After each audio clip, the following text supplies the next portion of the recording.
Parti? Ça filme, tout est bon? Et tu peux refaire ça par contre. Salut la France d'Internet, mes Francky, mes Franquettes, bienvenue dans l'épisode 5. T'as la bonne franquette. Et quelle Bravo. complicité exceptionnelle. Franchement, bravo, Vous tu m'as faites, battu. vous faites des podcasts ensemble. Je l'ai non? laissé. Il y a moyen, ouais. Magnifique. On est content de vous retrouver, donc avec cette fois-ci un programme très sympa. Programme qui concerne du coup le commun, les Français, notre univers, notre nation. La façon qu'on a de vivre ensemble et de mettre en place des institutions, mais on n'est plus là-dedans, mais en tout cas des façons de se protéger les uns les autres, faire en sorte de vivre tous bien. Et dans un premier temps, on va parler donc du bouquin Le Fossoyeur. de... Victor Castanet. Magnifique, Ouais. magnifique. Il a un lien de famille avec... Je ne lui souhaite pas. Tu sais de qui je parle? Oui, absolument. Bon, on va Celui pas le dont on ne citer. doit pas prononcer le nom. Tout à fait, tout à fait. Le Christophe, La saint muse patron de des Toulon. voyageurs. On est content de vous retrouver avec, cette fois-ci, au programme, comme d'habitude, des sujets préparés avec passion, Et modération. C'est le beau genre. qui concernent tous les Français, donc sur notre modèle de société et ce qu'on a en commun. On va donc parler tout d'abord des EHPAD à travers un bouquin de Victor Castanet. Et donc on va parler de ce bouquin qui fait un rapide état des lieux sur du coup Orpea, mais pas que. Enfin non, là ça vise Orpea, mais le bouquin en tout cas a amené un peu le débat sur les EHPAD, comment ça se passe à l'intérieur, est-ce que ces personnes-là sont traitées de façon digne? Bon, petit spoiler, c'est pas le cas. Tu as amené le bouquin? Oui, voici. Vraiment caution intellectuelle de l'émission, on est Heureusement très qu'elle est, fiers. heureusement qu'elle est là. Très très fiers. Trop d'honneur, trop d'honneur. Bah, on a montré l'émission à nos mères, bon, nous on est des bouffons. Des abrutis, clairement. clairement. Nos vannes sont pas Oh, drôles. absolument. Heureusement, il y a Ipti, elle est là pour lire les bouquins, etc. Ouais. C'est bien. Bah moi, la remarque de ma mère, c'est j'ai trop boutonné ma chemise. Donc, au Et moins, donc il y a là- les Et vôtres. donc là, t'as pas de chemise. Bah, voilà, Comme pas ça, de t'es chemise. tranquille. Voilà, comme ça, c'est fait. Bravo, bon bah, une petite dédicace aux mamans. Gros bisous. Dans un second temps, on va tout de même aborder le Made in France, vaste sujet bien sûr, qui a été le fer de lance de la campagne bon, quand il était candidat d'Arnaud Montebourg. Bon, après il a boudé, il allait faire de l'apiculture, tout ça, mais c'est pas le débat. Donc c'est vrai qu'il y a un véritable enjeu de souveraineté, de réindustrialisation, mais c'est tellement efficace, Ouais, hein. ouais. C'est exceptionnel. Quelle fluidité. T'as vu? Mhm. Je broie la langue de Voltaire. On abordera donc les différentes facettes de ce thème devenu un marronnier, donc un enjeu vraiment central de la campagne. Je sais que la plupart des personnes en discutent comme si c'était un truc vraiment essentiel. En tout cas, j'ai l'impression que ça devient vraiment très important au cours de ces dernières années. Mais quand je dis comme si c'était vraiment essentiel, on abordera surtout le sujet de est-ce qu'il faut vraiment à tout prix produire en France? Est-ce que c'est si rentable que ça? Est-ce qu'on en a tant besoin? Et surtout, est-ce qu'il faut tout produire en France? Parce que c'est aussi la question. Est-ce qu'il n'y a pas des choix un petit peu stratégiques à faire? Enfin, ce sera le thème. Vous allez mieux On en va en parler. parler. que moi. On va en Ouais. parler. Et enfin, on s'intéressera donc à la création audiovisuelle française, bien sûr, Cocorico, parce qu'il vient d'y avoir les Césars. Et du coup, on verra un petit peu l'audiovisuel français, quelle place ça occupe dans notre imaginaire. Pourquoi est-ce qu'on n'a pas de séries françaises qui cassent tout, comme ce qu'il y a sur Netflix? Typiquement, les Espagnols cassent tout, les Américains cassent tout. Ça fait un certain nombre d'années, mais eux, ils font de vrais trucs bien mainstream, bien où tu peux te déconnecter. Alors, pourquoi séries et cinéma français sont-ils souvent synonymes de médiocrité dans les discussions courantes? Vous êtes d'accord avec ça? Non, absolument pas. C'est pas un débat. C'est pas un débat. Pardon, ça viendra. On aura le temps d'en parler. Manque-t-on de talent ou manque-t-on de talent pour repérer les talents? Dédicace à celui qui a écrit ça, celui ou celle d'ailleurs. Je vais On verra son tout avis. ça avec nos chroniqueurs qui, eux, ne manquent pas de talent. Oh bah ça c'est bien gentil. Ça c'est bien Meuble gentil. à toi, oui. Bon, comme si Ouais. c'était pas scripté, comme si c'était pas la troisième fois que je vous le dis, mais bon. Et on terminera donc avec un quiz très sympa qui sera sur le ciné. Je vais inventer ou pas des synopsis de films. Vous allez me dire, est-ce que ce film existe?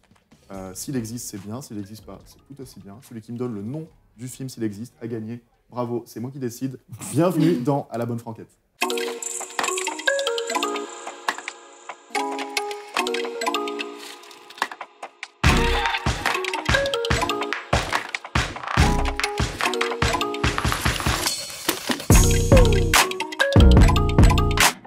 Retour sur l'actu, aujourd'hui on va parler d'Orpea. Orpea, qu'est-ce que c'est, Raph?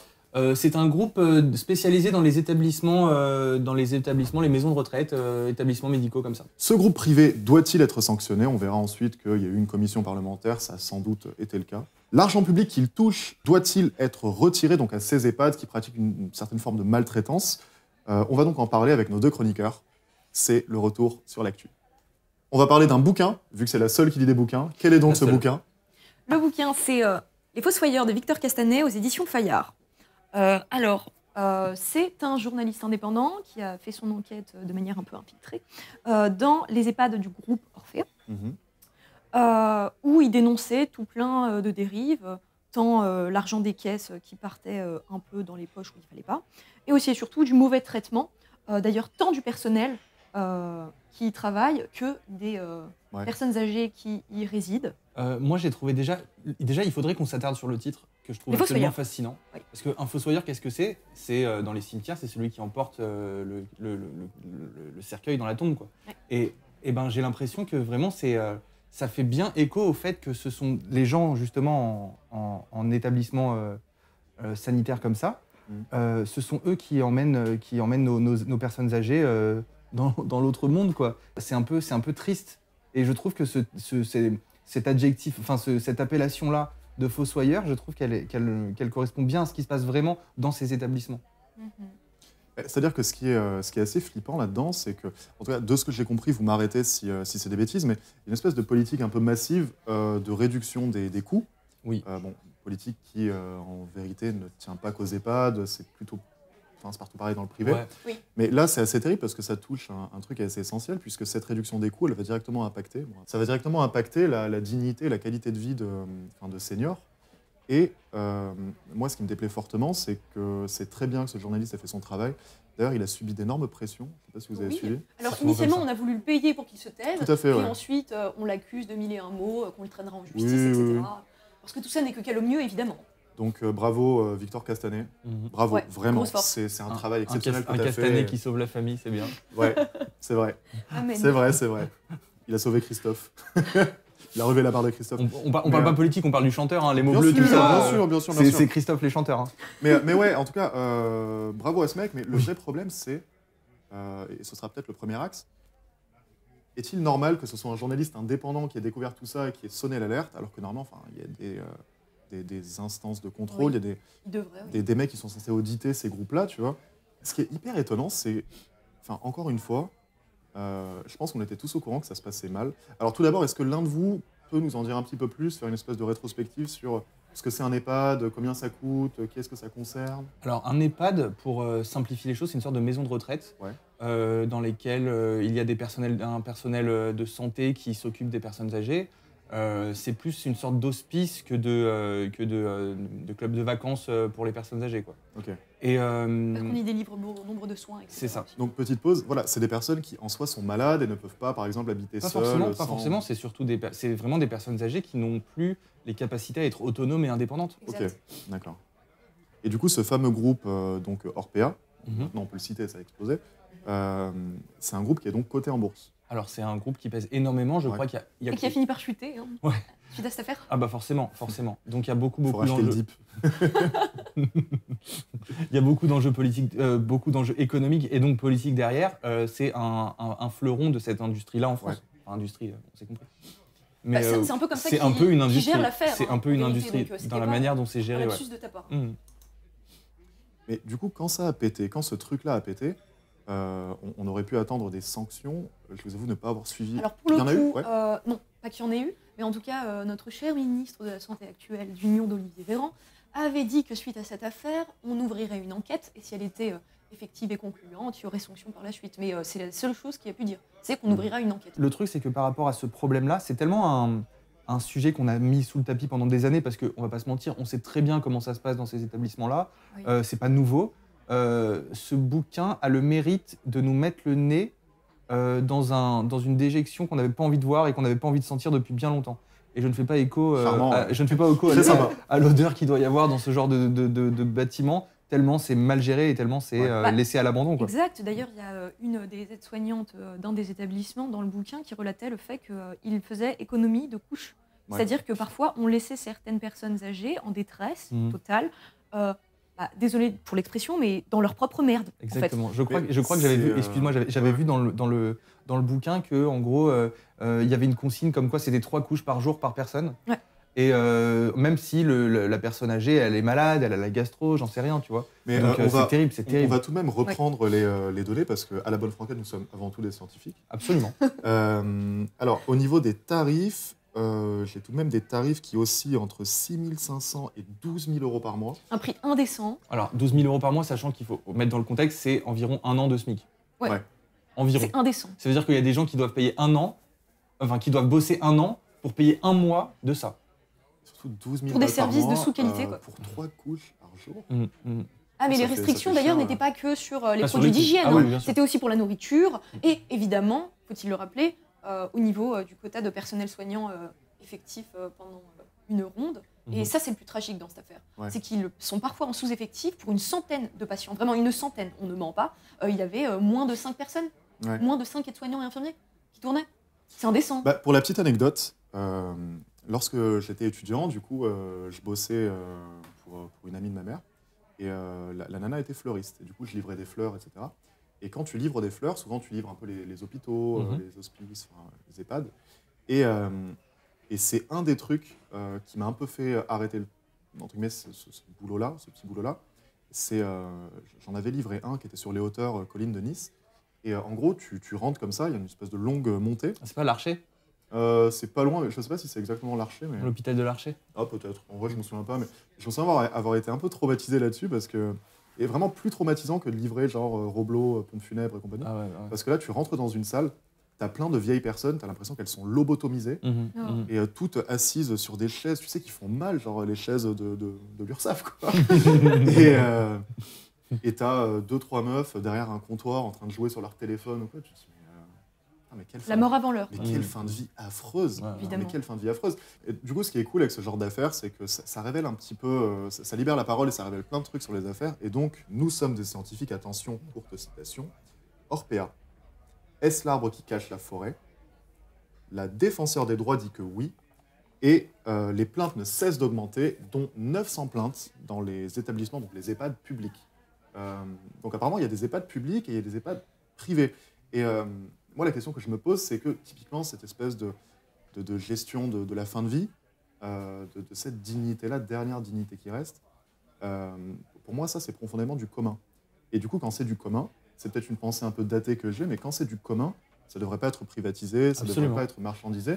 Donc comment est-ce qu'on peut laisser des grands groupes comme ça prendre en main du coup, la fin de vie de nos parents? Ça, après, pour le coup, c'est une grande question. Est-ce qu'il faut interdire le privé? On pourrait dire la même chose des cliniques et pas nécessairement des EHPAD, tout cadre qui délivrerait des soins. La question se poserait.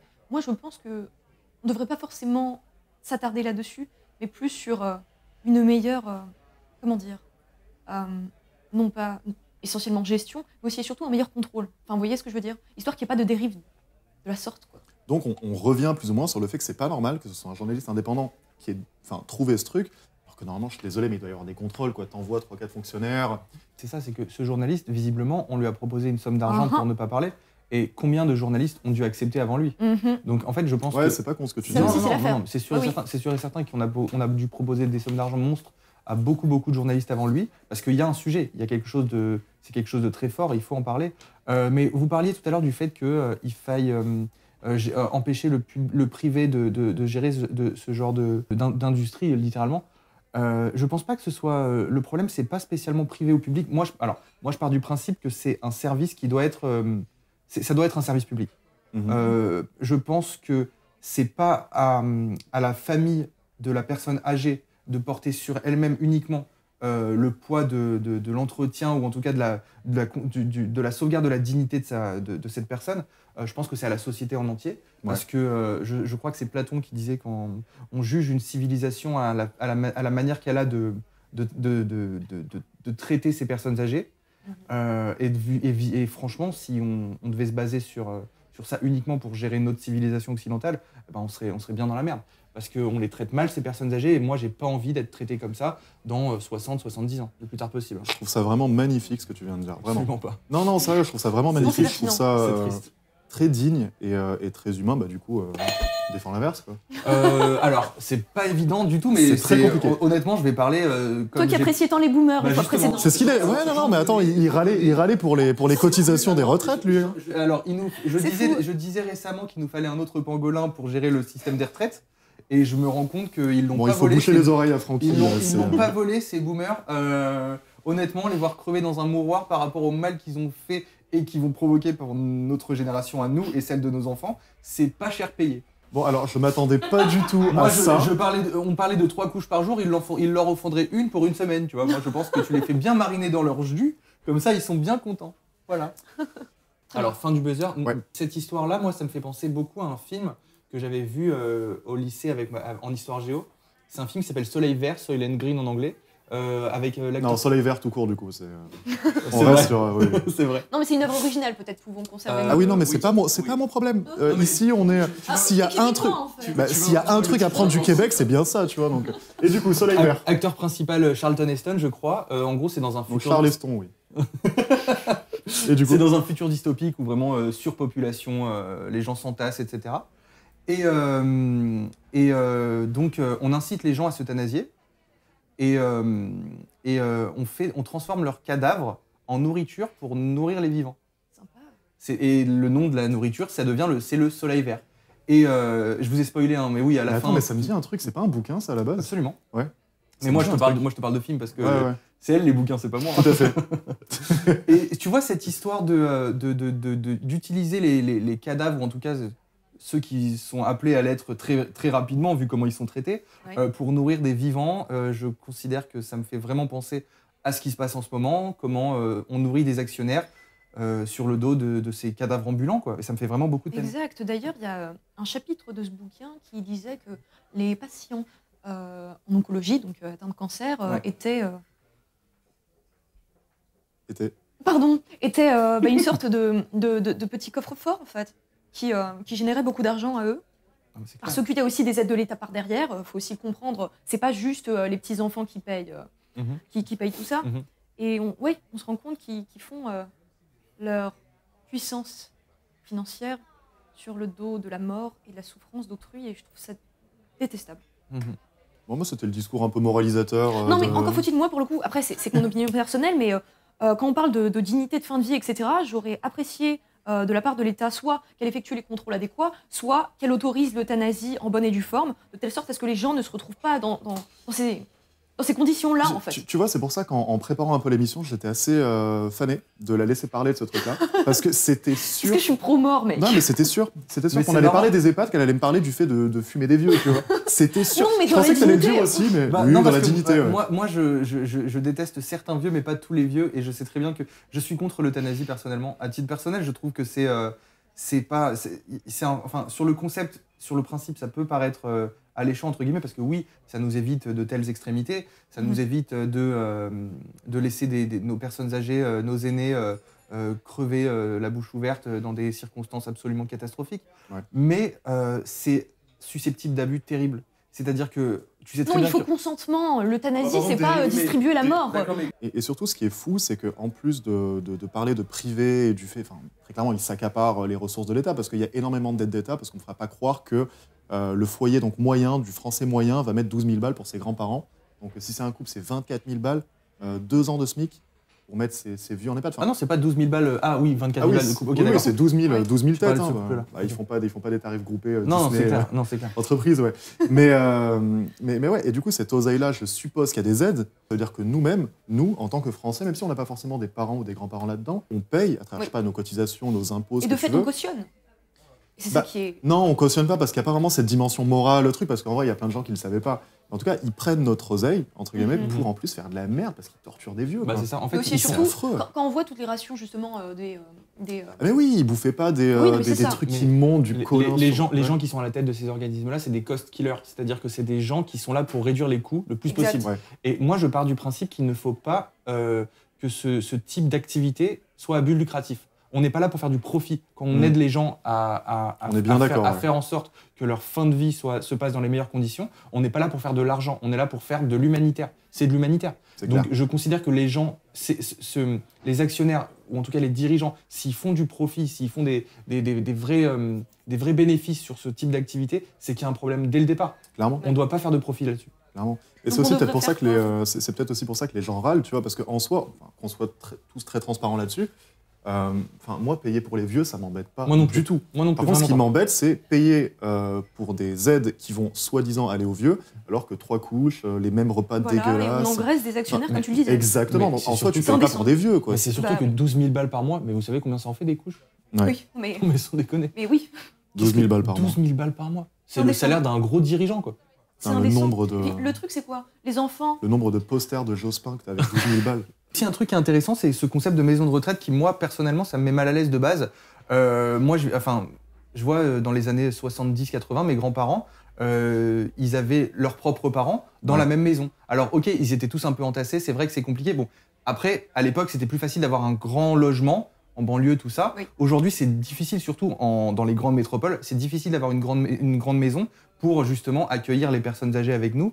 Et c'est vrai que même le concept du ouais, ta mère, je peux pas me la voir, elle me fait chier et tout. À un moment donné, évidemment, on ouais, passera outre, évidemment. Mais alors ouais, c'est pas facile, mais même ce concept de maison de retraite, moi, je trouve que c'est quelque chose de récent et qui démontre un petit peu pas de l'égoïsme dont on peut faire part. Changement civilisationnel. Ouais, c'est ça. Parce que maintenant, les gens sont prêts à payer des fortunes on va pas se mentir, pour se débarrasser un peu de leurs parents. Et ça me met un peu mal à Après, l'aise. ça Je tiens quand même à dépend, hein. tempérer. Ouais, Je tiens voilà, quand même après, à ça dépend, tempérer. quand Le même, truc, ouais. c'est quoi? Il y a certaines personnes âgées qui peuvent être atteintes de multiples maladies, oui, que et ce tu peux soit pas t'en Parkinson, occuper toi-même. Alzheimer, Je suis etc. d'accord, je suis Alzheimer, Ça totalement nécessite d'accord. des soins Totalement quand même d'accord très là-dessus. Ouais, particuliers. c'est vrai. Et seuls les personnels de santé professionnelle, disons, pourront se charger de la tâche. Donc c'est compliqué. Et puis aussi, mine de rien, encore faut-il souligner le fait que tu parlais des prix astronomiques que les enfants peuvent poser sur table pour leurs parents.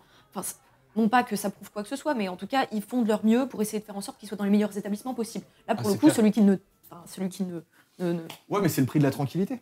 Tu payes 5000 balles par mois et au moins ton père ou ta mère, ils te font plus chier. Moi, je sais très bien que je caricature, je grossis Oui, totalement le j'entends trait. bien, mais Je sais pas, il y a un côté un peu, allez, je vous refile la patate chaude et vous vous démerdez avec je ça. comprends, mais et pour ça moi, me met mal à l'aise. En Mais le fait. c'est vrai que problème les vient structures, le problème vient de ces structures-là et pas des enfants. Quoi. Puis même, là où tu as vraiment raison, c'est que, ouais, effectivement, quand j'y pense, les structures familiales ont changé, mais à mort. Mais ouais, hein. Ont changé à mort parce que, moi, j'ai mes grands-parents à la maison, quoi. Enfin, pas à l'année, mais Ils viennent souvent, quoi. très, très souvent. Ouais, ouais. c'est bien ça. Après, bon, ils sont pas malades, ils ont pas besoin d'être surveillés, donc forcément, ça va. Mais j'ai l'impression de le voir de moins en moins, ça, Ouais, ce ouais. côté, on Bah, habite dans ma tous famille, c'est ensemble. pareil. et- Dans ma famille, c'est pareil. Ils ont fait exprès de prendre un appartement juste à côté de chez ma mère. Ouais. Comme ça, ma mère, elle peut aller se rendre sur place dès qu'il y a quelque chose qui va pas. Et bon, c'est vrai que c'est quelque chose que je vois pas souvent. Et quand je raconte ça à mes potes et tout, ils me disent oh, putain, franchement, vous faites des efforts et tout, c'est super cool. Ouais. Mais moi, pour moi, c'est l'évidence même en fait. Ouais, Et ça je va, me dis, bien sûr. bah, pareil, mes parents, j'aimerais rester à côté d'eux le plus longtemps possible pour justement m'occuper d'eux s'il y a quoi que ce soit. Après, on est d'accord, je suis pas professionnel de santé, je pourrais jamais me substituer à une infirmière ou machin, tout ça. Mais il y a une différence entre payer une assistante médicale pour qu'elle vienne chez toi et les bazarder dans un hôpital à l'année, tu Bah, vois. venons-en, parce que pour le coup, en France, il me semble que si on faisait le calcul, ça coûterait bien plus cher que d'avoir une aide à domicile que de simplement Ah, les ça, mettre c'est en vrai. EHPAD. Ça, c'est Donc il y vrai. a aussi l'aspect économique qu'il faudrait prendre en Ouais, compte. peut-être, ouais, peut-être. Ouais, mais d'ailleurs, encore une fois, parce que nous sommes des scientifiques, c'est très important. Absolument, absolument. L'Institut du doigt mouillé, tu connais. Ah, mais attends, C'est, mais plus j'ai que le absolument doigt, là. tous les rôles. Le meilleur LinkedIn de France, meilleur que Macron. Ah, t'es team LinkedIn, toi. Ah, mais T'es bien pas sûr. team LinkedIn. Non, j'aime pas dire LinkedIn. Pourquoi les gens disent LinkedIn? Parce C'est qu'il y a- LinkedIn. Non, suis il y a d'accord un avec toi. E, mais pas du tout, il y a un Mais c'est E. en anglais. Mais oui, oui, c'est oui. un terme anglais. Ok, je suis d'accord. Mais c'est un terme anglais. Donc autant le Non, prononcer non, comme c'est tel. une langue qui Alors, on le n'existe pas. francise. L'anglais, c'est une construction sociale. Il y a une façon de voir les choses en termes de cellules familiales. Et en France, je pense que nous, on a une façon de voir les choses qui diffère de celle de nos homologues européens. Par exemple, je sais que dans les pays du Nord, ils sont très, très assistance médicalisée à la maison. Je sais que dans le Sud, au contraire, ils sont très, très méditerranéens, Famille avec, famille, ouais. tu vois, la personne... On essaye d'éviter les intermédiaires. C'est la fille qui s'occupe de la mère, tu vois. Mhm. Et je sais pas, nous en France, j'ai l'impression qu'on est beaucoup plus froid et on attache beaucoup moins d'importance justement au soutien de nos aînés, à ceux qui nous ont soutenus toute nos vies, quoi. Mais surtout que je sais pas si c'est vraiment, si tu penses comme moi, ou toi, enfin je sais pas si c'est vraiment parce qu'on est un peu méditerranéen ou quoi, tu vois. Ouais. Mais moi, typiquement, mes parents, je pourrais pas les foutre en Moi non EHPAD. plus, je pourrais pas. Même, Ah, je pourrais pas. Bah, surtout quand on lit bah, même ce- malade ce ou quoi, dossier-là, 12 000 balles l'année quand même, hein, faut pas déconner. Hein. Non, mais au-delà de ça, tu vois, même Entre malade autres, ou quoi. je pourrais pas envoyer ma mère là-dedans non plus. Ouais. Non plus. Je préférais limite, tu sais, réduire un peu mon activité pro et compagnie et passer plus de temps, quitte à la fliquer, tu vois. Bien sûr. Enfin, bon, mon père, je pense, au calme détente, lui, pas besoin de le fliquer. Mais si ça arrivait, tu vois, à ma mère ou quoi, je me dirais en vrai, ouais, je préférais réduire mon activité, prendre du temps et la surveiller, bon, Mais bien sûr. jusqu'à ce qu'elle parte, quoi, tu Ouais. vois, que vraiment EHPAD ou parce que même aide à domicile, honnêtement, ça me ferait flipper de laisser. Ouais, mais t'as pas les compétences d'une infirmière, t'as pas les compétences d'une assistance médicale. Ah non, mais ce que je veux dire, c'est aide à domicile dans le sens où Ah oui, ça. t'as ta mère qui est dans un appart et il y a une nana qui passe la journée Mais après, avec. si tu bosses toute la journée, si tu fais du 8h, 22h tous les jours, Ouais. le week-end, si c'est que le week-end, c'est les besoins des vieux, c'est pas que le week-end, Exact. malheureusement. Non, c'est clair, Exact. c'est clair, c'est clair. C'est clair. Tu peux, Tout tu dépendra peux- de l'autonomie de chacun en fait. C'est ça, Ouais. c'est ça. Il y a plusieurs facteurs à prendre en compte. Donc c'est pour ça que autant l'assistance médicalisée, je peux comprendre, parce que franchement, c'est un recours auquel tu peux pas te substituer. Ça, je peux le comprendre, mais par contre, vraiment, l'EHPAD, pour moi, ça me pose un problème. Mais pourquoi est-ce qu'on est parti en vrille, à votre avis? Enfin, pourquoi est-ce qu'on est le pays avec le plus d'EHPAD en Europe? Je pense que c'est pas spécialement. Alors, je ne pense pas que ce soit un problème français. Ouais. Je pense que nos sociétés occidentales sont de plus en plus égoïstes et ça se traduit principalement par l'absence, ou en tout cas la perte de respect envers nos anciens. Pas forcément égoïste, mais en tout cas plus individualiste. Oui, disons. bah pour moi, c'est plus ou moins la même chose. Bon. Mais oui, mais il y a de ça, quoi. On devient égocentrique et c'est terrible. Parce que moi, une des questions que je m'étais posée en préparant l'émission, c'est que je me disais, bon, peut-être que les Français travaillent plus et compagnie. C'est peut-être aussi ça. Non, c'est ce que je me dis pour me rassurer. Ouais, mais c'est pas le cas parce que les différentes études que j'ai vues, c'est l'inverse, c'est qu'on travaille globalement moins, tu vois. Ah bon? Bah ouais, donc... Surtout quand on peut déléguer le travail qu'on peut faire en. Attention, ça par contre, c'est à la maison, vraiment... tout ça. nous sommes des scientifiques. Hein, D'accord. Ok. j'ai fait ça, je Institut fais ouais, on du bosse Bavouillé. moins, je pense. Institut du Mais, Bavouillé.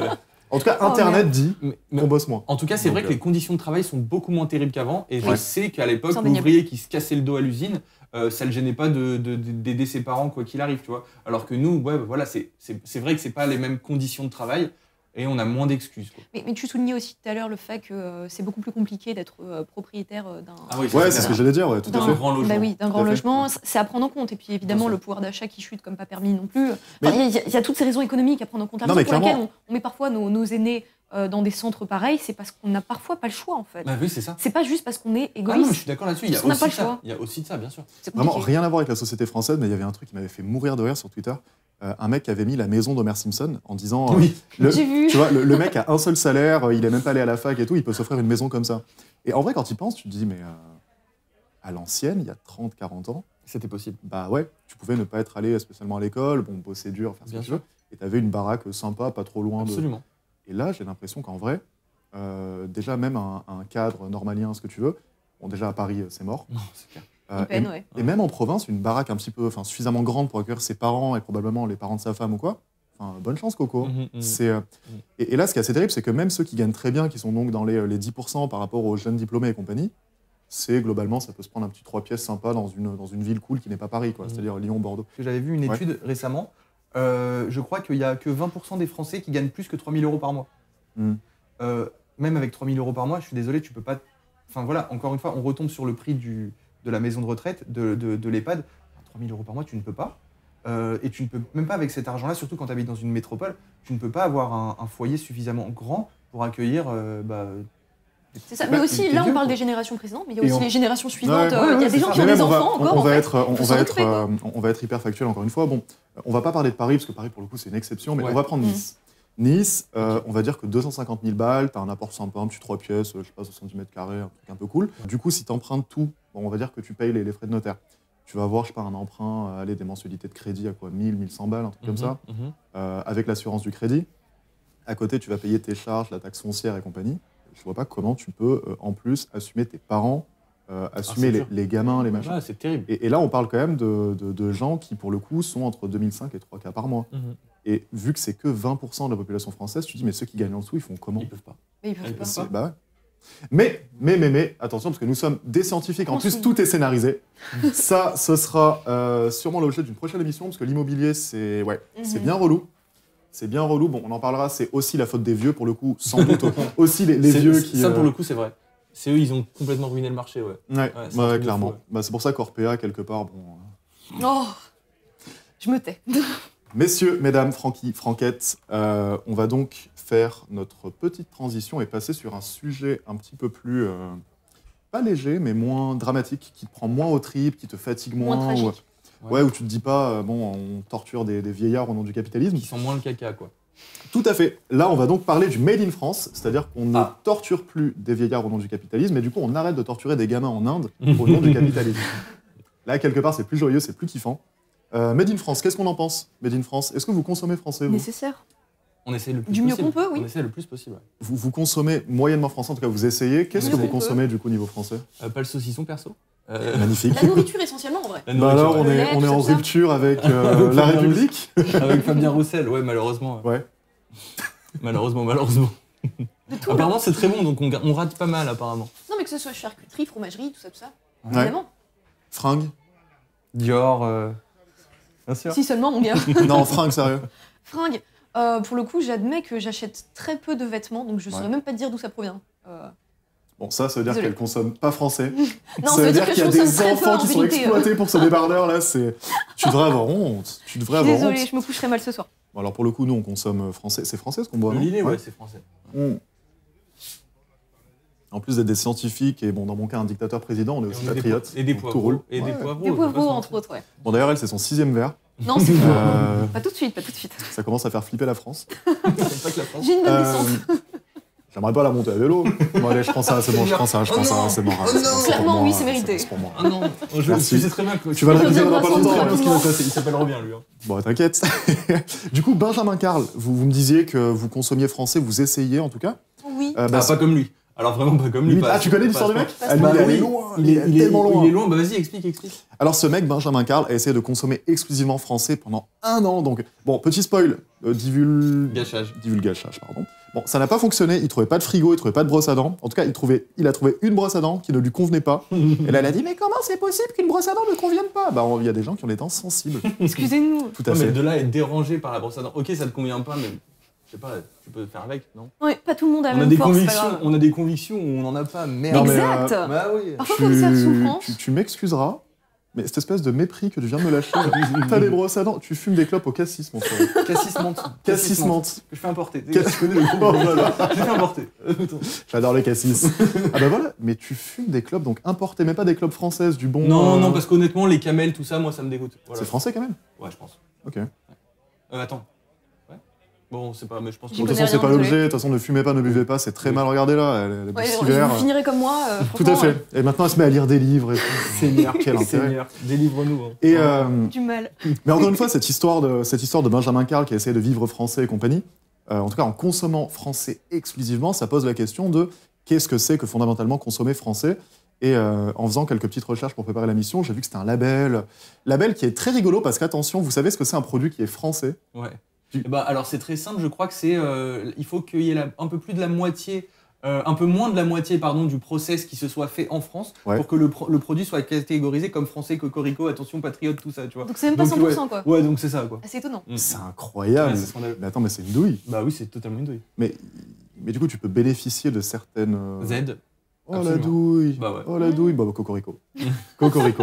Mais au-delà de cette histoire de souveraineté économique, je pense que l'économie, c'est bien qu'on veuille la complexifier, c'est quelque chose de suffisamment simple pour comprendre que les masses réagissent à des stimuli, du coup. Et pour moi, un des stimuli les plus importants, c'est l'incitation, du coup, sur certains types de consommation. Ça peut passer à travers des aides, ça peut passer à travers des taxes. C'est comme ça que tu incites ou que tu désincites. Et je pense que fondamentalement, il y a beaucoup de gens qui aimeraient consommer français.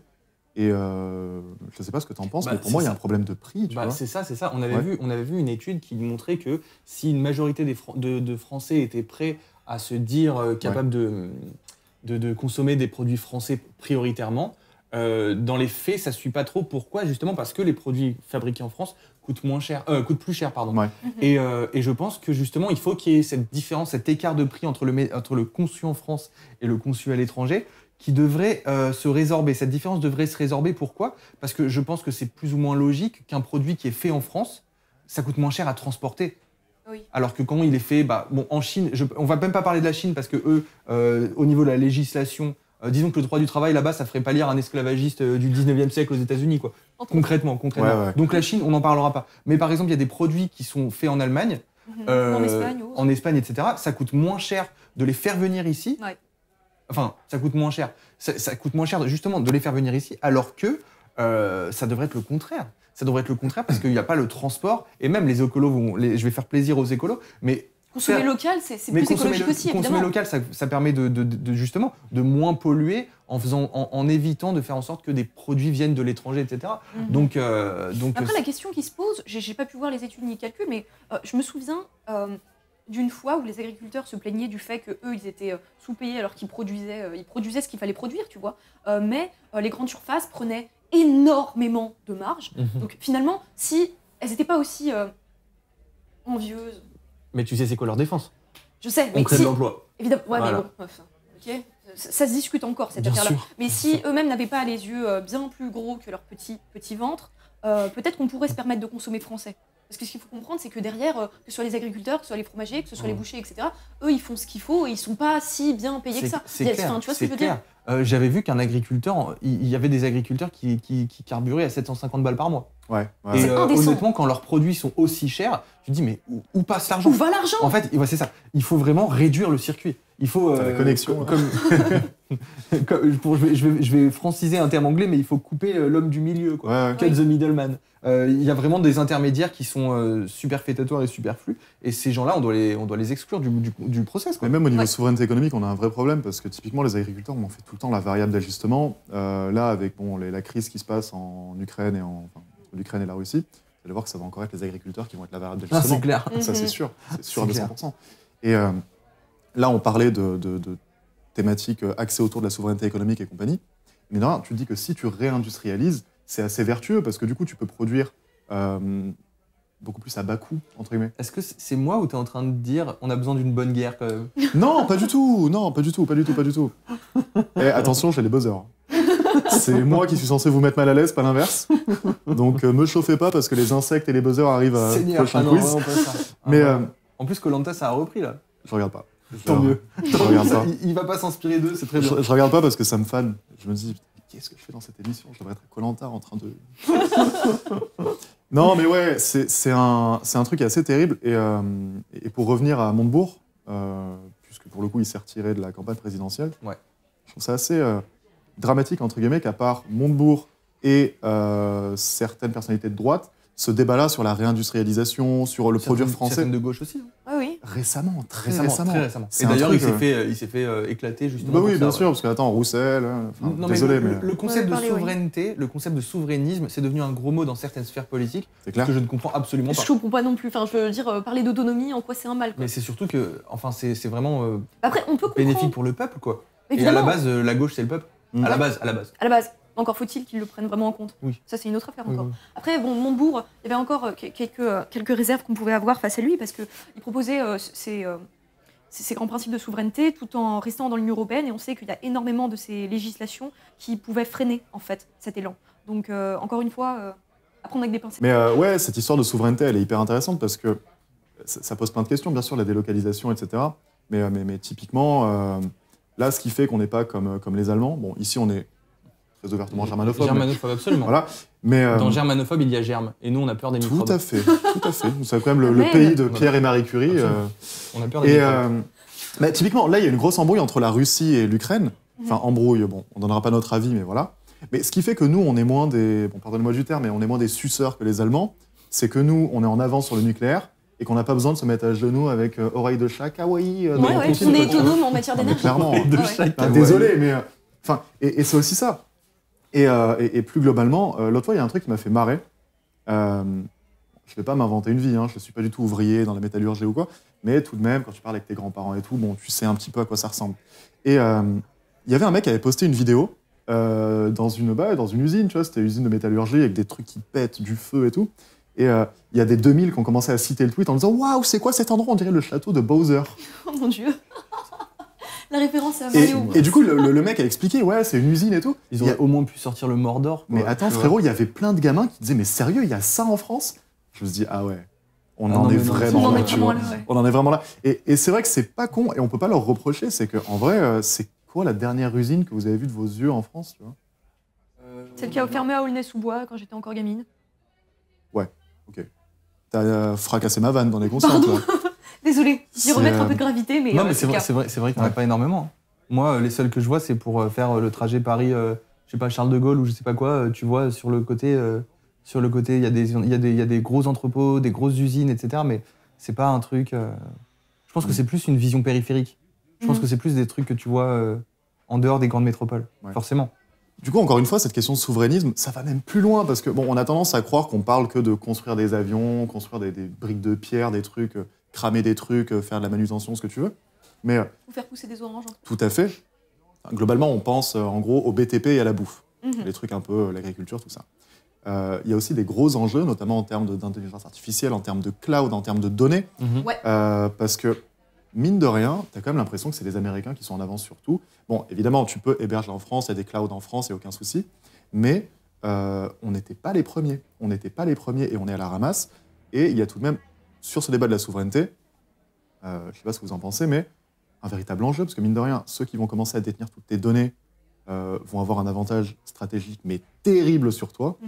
Et on ne peut clairement pas continuer comme ça. Bah c'est pour ça, entre autres, c'est pour ça que l'Union européenne a essayé de répondre un tant soit peu avec déjà le RGPD, le Règlement général de protection des données. C'est une passoire, très clairement. Clairement, mais déjà c'est un début de volonté de se protéger par rapport à l'écrasante supériorité américaine. Parce que, comme tu disais, c'est eux qui ont la main mise sur Google, Facebook, tout ça machin, ils ont la main mise sur toutes nos données, ils connaissent toutes nos vies, etc. Alors que maintenant, grâce à ce RGPD, ou en tout cas grâce aux garde-fous mis en place par l'Europe et donc aussi par la France, on peut essayer de se protéger un peu plus. Et déjà, en faisant ça, on essaie de regagner un peu notre souveraineté numérique. Mais c'est une goutte d'eau dans l'océan, quoi. Il faut vraiment, il faut accentuer l'effort. Il faut vraiment accentuer l'effort. Et aussi, surtout quand on voit le patron de Facebook, Mark Zuckerberg, qui a pu être au centre d'une polémique il y a quelques semaines à peine, au sujet du fait qu'il n'acquiesçait pas le fait que nous, en tant qu'Européens, j'entends, qu'on lui livre toutes nos données.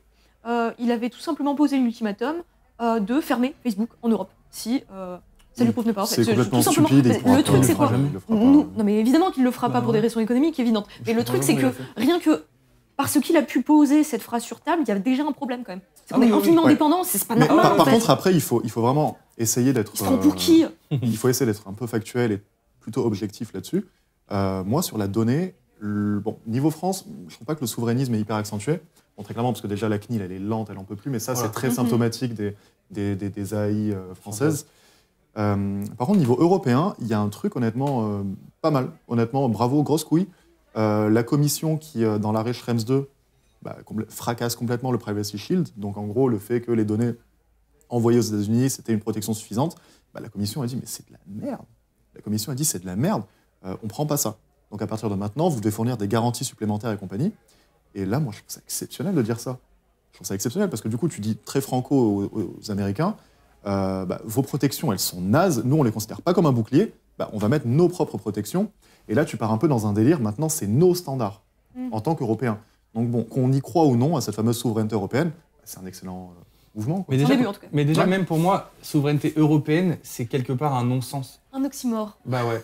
Parce qu'on n'a pas les mêmes intérêts, par exemple, nous et l'Allemagne. Voilà, c'est ça. Tu vois ce que pour moi, la souveraineté, elle est forcément étatique, elle est forcément nationale. L'exemple facile un peu, mais bon. On n'a pas les mêmes intérêts que l'Allemagne, surtout en ce moment. Donc, on ne peut pas parler de souveraineté européenne. On n'a pas d'intérêt commun, mis à part justement là-dedans, ok, par rapport à la protection face aux GAFAM, etc.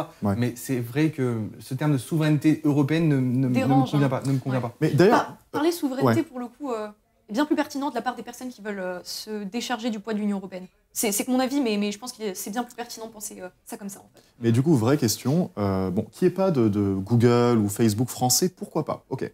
On avait un Lycos à l'époque. À l'ancienne. Tu te rappelles de Lycos? On avait des hélas, oui. Va chercher Lycos. Mais au niveau européen, pourquoi est-ce qu'on n'a pas un Google européen? Pourquoi on n'a pas un Facebook européen? Pourquoi est-ce qu'on n'a pas, j'en sais rien moi, un Amazon européen? Pourquoi est-ce qu'on n'a pas tout ça? Parce que je pense que on n'a pas profité des mêmes aides. Je pense que il y a eu un moment où il y a eu des projets français qui se sont lancés, peut-être en même temps que Amazon, Google, etc. Sûrement. Après, est-ce que ces sociétés-là ont bénéficié des mêmes aides que les sociétés américaines? Je ne crois pas. Est-ce qu'il y a une sorte de vivier tech aux États-Unis avec la Silicon Valley qu'on n'a pas en France, clairement? On a le Futuroscope. Après, il faut faire gaffe. On a très clairement les meilleurs techos du monde. On a les meilleurs techos du monde qui s'exportent énormément. Moi, je suis dans un milieu où je vois beaucoup d'ingénieurs qui s'exportent. Et à partir du moment où ils mettent un diplôme d'une grande école française, open bar. Mais bien sûr. Bar. Ça prouve qu'on a les têtes, mais encore faut-il juste les reconcentrer chez nous. On n'a surtout pas, parce que la fameuse économie américaine, ultralibérale et compagnie, c'est du pipeau. Leurs boîtes, elles sont sous perfusion. Et c'est pour ça qu'elles pètent. Alors, elles sont sous perfusion au départ, mais bien après, sûr, c'est des machines de guerre, et c'est tu sais très bien que la perfusion, c'est... Oui. Une fois encore, c'est une preuve que la méritocratie n'existe pas. En gros, ça permet d'asseoir leur domination, mais ça permet de l'installer au départ, clairement. Mais après, cette mainmise de l'État sur leurs entités, on la ressent moins, parce qu'il n'y a pas besoin de la faire ressentir plus que ça. Ils sont déjà au top, en fait. Ils n'ont pas besoin de perfusion comme le pire, c'est que ça se propage à mort, parce que là, on parle un peu d'industrie, mais il faut parler du secteur de la culture. Oh là là. Et la question qui s'est posée pour Google et compagnie, pourquoi est-ce qu'il n'y a pas de Netflix européen? Pourquoi il n'y a pas de Netflix, enfin je sais pas, On a français? Salto, là, On a actuellement. Salto, j'allais dire respecte Salto. Et il y a quand même Waouh, il y a petit Joséphine secret entre Ange-Gardien voisins, dessus. Ouais. Non mais c'est vrai, pourquoi est-ce qu'il n'y a pas de, Ouais, pourquoi il y a pas de Netflix européen? Enfin, alors que culturellement, il y avait les Après, Césars, c'est je quoi sais hier? pas vous, je vais pas vous mentir, mais moi, je m'abreuvais énormément de sites streaming illégaux quand j'étais gamine, en fait. Ouais. Donc, On coupera ça, hein, Il y a on est d'honnêtes Il y citoyens. a prescription, il y a Non, prescription. non, on coupe. Mais c'est vrai, pourquoi est-ce qu'il n'y a pas de Netflix français, typiquement? Enfin, une plateforme qui... Alors, on a essayé. Ouais. Mais déjà, même, on avait des trucs, même avant Netflix, je crois qu'il y avait des trucs vidéo à la demande, Canal+. Chez Canal, Ouais, ouais. c'est ça. Canal, honnêtement, Canal pèse, Canal, C'est une précurseur fierté française. dans nombre de domaines. bien sûr, faut le dire. Franchement, Canal+, mais même, tu vois, Canal+, en Espagne, Mhm. c'est implanté de fou. Bon, en Europe, de manière générale, leurs séries sont incroyables. Braco, c'était incroyable, Braco. Le Bureau ouais. des légendes, Bon, tout il y a ça. plein de séries Canal qui sont incroyables, donc Oui. tu vois, on a les talents. Et comme tu disais, Ouais. on a réussi à trouver la manière de trouver les talents. Honnêtement, Canal fait le taf. Et même, honnêtement, on peut pas cracher sur les autres maisons. TF1, c'est pas mal non plus. Sans déconner. Ça c'est pas le commence à même- devenir pas mal. C'est pas le même domaine, Ouais. Mhm. mais ça commence à être pas mal aussi. France Télévisions aussi permet de produire pas mal de trucs, mine de rien. je te suis pas Ça dépend. Ça dépend. Mais Donc, je te bref. jure que parfois, oui. Donc pour revenir à Canal, Canal fait le taf. Ouais. Et honnêtement, je sais qu'il y a il y a vachement de coopération entre les maisons de production israéliennes et Canal. Ils s'échangent pas mal d'idées. Et honnêtement, bon, Israël, c'est peut-être ce qui se fait de mieux en ce moment en termes de séries, Mhm. en termes de création. Franchement, c'est incroyable. Et ça me fait pas plaisir de le dire, moi, je vous le dis franchement. Je vous le dis franchement. Non, mais justement, tu faisais bien de faire la jonction justement entre la production israélienne et la production française. Il me semble qu'il y a une très bonne série que je conseille à tous d'ailleurs, du nom d'En-Thérapie, bah de oui. la part des réalisateurs, tu sais, Nakash et d'Intouchables. Nakash et Exact, Toledano. j'adore ces mecs. Ouais. Qui initialement était une série israélienne. Exactement. Ouais. Exactement. Et ils en ont fait un remake. Et apparemment, c'est super Et le c'est très remake bon. français. Il y a une saison 2 Je en me sens préparation. seul, je vois pas de quoi vous parlez. On te le conseille. Je regarderai pas. Mais, parce que je m'intéresse à mes chroniqueurs quand même, je Ton sais honneur. qu'il y a... Bah évidemment, même je te dis que bon... Pas un comique. Je sais On que t'aime t'aimes beaucoup. pas mal d'autres réalisateurs, et d'ailleurs il me Ouais. semble que t'as une lettre Oui. cette semaine. Oh là, bon, attends, tu peux me resservir un peu, s'il te plaît. Allez, c'est parti. Euh, Ouais, ça passe. Une lettre que j'adresse à une réalisatrice française de films de genre, parce Ouais. qu'il m'arrive parfois de faire autre chose que de rouspéter. Aujourd'hui, je ferai un éloge. Ok. Donc c'est une lettre que j'adresse à Julia Ducournau. Tu peux y aller. Ok. Raph se bourre la gueule juste. Vous, créatrice de mondes aussi effrayants qu'émouvants. Vous, qui permettez, par le sang et les larmes, par des sons et des flammes, de faire percevoir l'humanité au sein de l'atrocité. Je souhaitais vous faire part de mon admiration. Vous signifiez que malgré une part du public trop sensible pour reconnaître votre sensibilité, vous êtes tout de même aimé à la maison. Pour tous les amateurs de sensations fortes et d'horreur, rencontrez vos personnages dans l'univers du cinéma français est le plus grand des honneurs. L'année passée, vous remerciez le jury de Cannes pour vous avoir accordé la palme. Pour laisser de la place à la monstruosité, pour permettre à ceux qui souhaitent créer au cœur de l'horreur une forme de beauté, d'avoir une raison d'espérer. Aujourd'hui, je vous remercie personnellement de permettre aux jeunes femmes qui se sentent parfois comme monstres d'avoir pour elles-mêmes un peu de compassion, d'accepter leur singularité et d'opérer une réconciliation, quand le monde ne leur accordait autrefois que mépris et humiliation. Deux grands films et déjà multiples hautes distinctions, on vous présente comme une cinéaste prodige qu'on souhaite suivre jusqu'au bout de la déraison.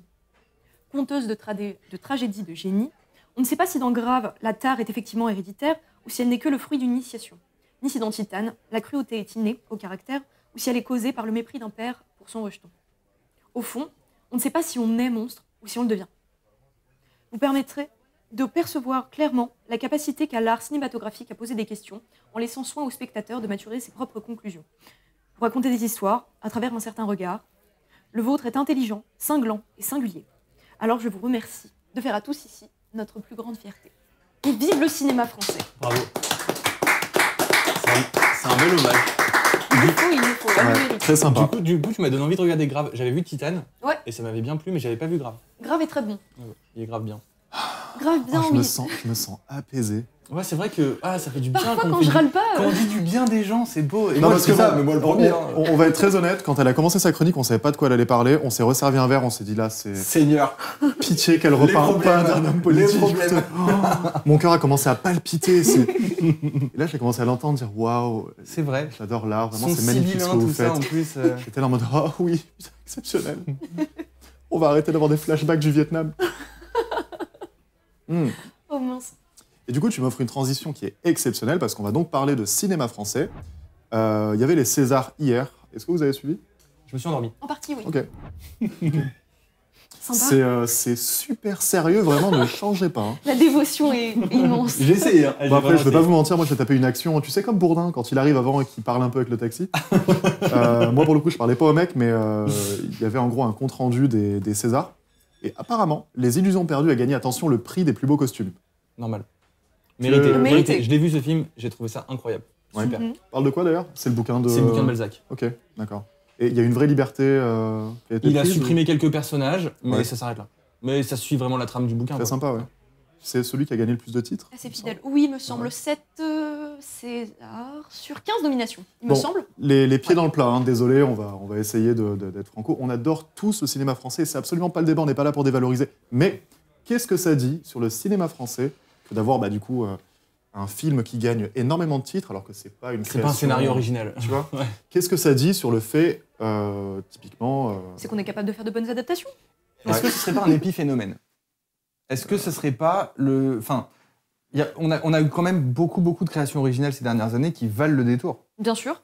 Moi, j'ai bien aimé, la dernière fois, il y avait un truc très sympa qui alliait l'utile à l'agréable. Ouais. C'était Hors Norme, justement, avec Reda Kateb, que je trouvais exceptionnel comme Ouais. mec. C'est justement... c'est encore une fois des frères... non, c'est pas des frères. Nakache et Toledano. C'est comme des frères. C'est comme des frères. Qui parlaient justement du quotidien d'une association qui vient en aide à des personnes handicapées. Oui, très touchant. Ouais. Et je crois que j'ai pleuré pendant ce film, d'ailleurs. Oui. C'est quelque chose de commun d'ailleurs. Rigole pas. Tu l'as vu ou pas? Non, C'est mais... bien d'être sensible. alors te moque pas. Non, mais ça me fait marrer parce que c'est un homme très doux qui pleure devant des films. 2 mètres, 120 kills. Mais ok, bon, faut de tout. Hein. Ouais, c'est ça. Mais du coup, seconde question. Bon, déjà, est-ce qu'on pourrait définir du coup film d'auteur? Alors, Dont un le film scénario est d'auteur. original. Alors, moi, je vais vous donner ma définition beaufienne et je vais récupérer ça dans très peu de temps, tu vas voir. Non, Un mais je te le film rends. d'auteur- Je te le rends. D'avance, ok. évidemment. Un film d'auteur, c'est un film qui fait 20 000 entrées et qui plaît uniquement à 5 cultureux dans le 5e arrondissement de Paris. Oh, Voilà ce que vache. c'est qu'un film d'auteur. Alors, tu as Vache. 0. C'est l'avant-quiz. Tu peux le garder, mais t'as 0. Et petit Sam? T'es vache. Un film d'auteur, c'est simplement dont le scénario est original. Original dans le sens, le produit du scénario. Il y a plein de films qui ont des scénarios originaux qui rentrent pas dans cette catégorie.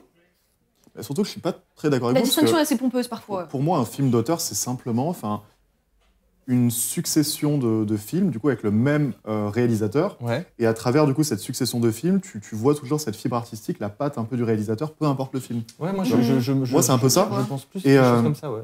Et du coup, vraie question, parce que on voit un peu dans les fiches que c'est Les Illusions perdues qui a gagné le plus de titres. Mhm. Et ce mec-là, donc, Xavier Giannoli, c'est quoi un peu sa patte? Qu'est-ce qui a fait que l'adaptation a été un succès et que... Un certain regard sur le bouquin. Ouais. Une manière intimiste de filmer le Paris du 19e siècle. Ok. Et surtout, Un côté moderne. Parce que ce qui se passait à l'époque, l'immixtion entre le journalisme, le politique, etc., et le littéraire, c'est quelque chose qui est très très moderne. Il y a une phrase dans ce film qui m'a beaucoup fait marrer. C'était, tu vois très bien de laquelle Ouais. je parle. Ok. À un moment, le narrateur dit, je sais pas si c'est le narrateur ou si c'est le personnage joué par Depardieu qui le dit. À un moment, il dit, les banquiers, en gros, il parlait des banquiers et il disait, c'est pas demain la veille qu'on aura un banquier qui gérera la France, tant la banque et la politique n'ont rien à voir. Et ben, ça m'a fait marrer. Très beau. D'ailleurs, il y a quelqu'un qui a crié il fait Macron partie de en l'équipe, bip, bip, au fond de la salle et promis que c'était pas moi. Bon, par contre, doucement, elle a fait une chronique sur le cinéma. Commence pas à la chauffer avec ses blagues de banquier. On a passé un bon moment. On va essayer de rester sur cette lancée. C'est vrai, c'est vrai. Mais pour le coup, en termes d'adaptation cinématographique d'œuvres littéraires, il y avait aussi il y a quelques années, toujours dans la cérémonie des Césars, Ouais.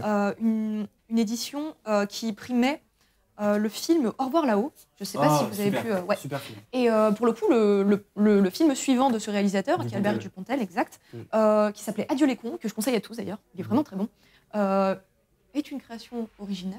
Mais c'est pas Qui permet de, oui, ok, mais qui permet de faire rayonner le cinéma français. On est Absolument. capable de faire de très belles choses.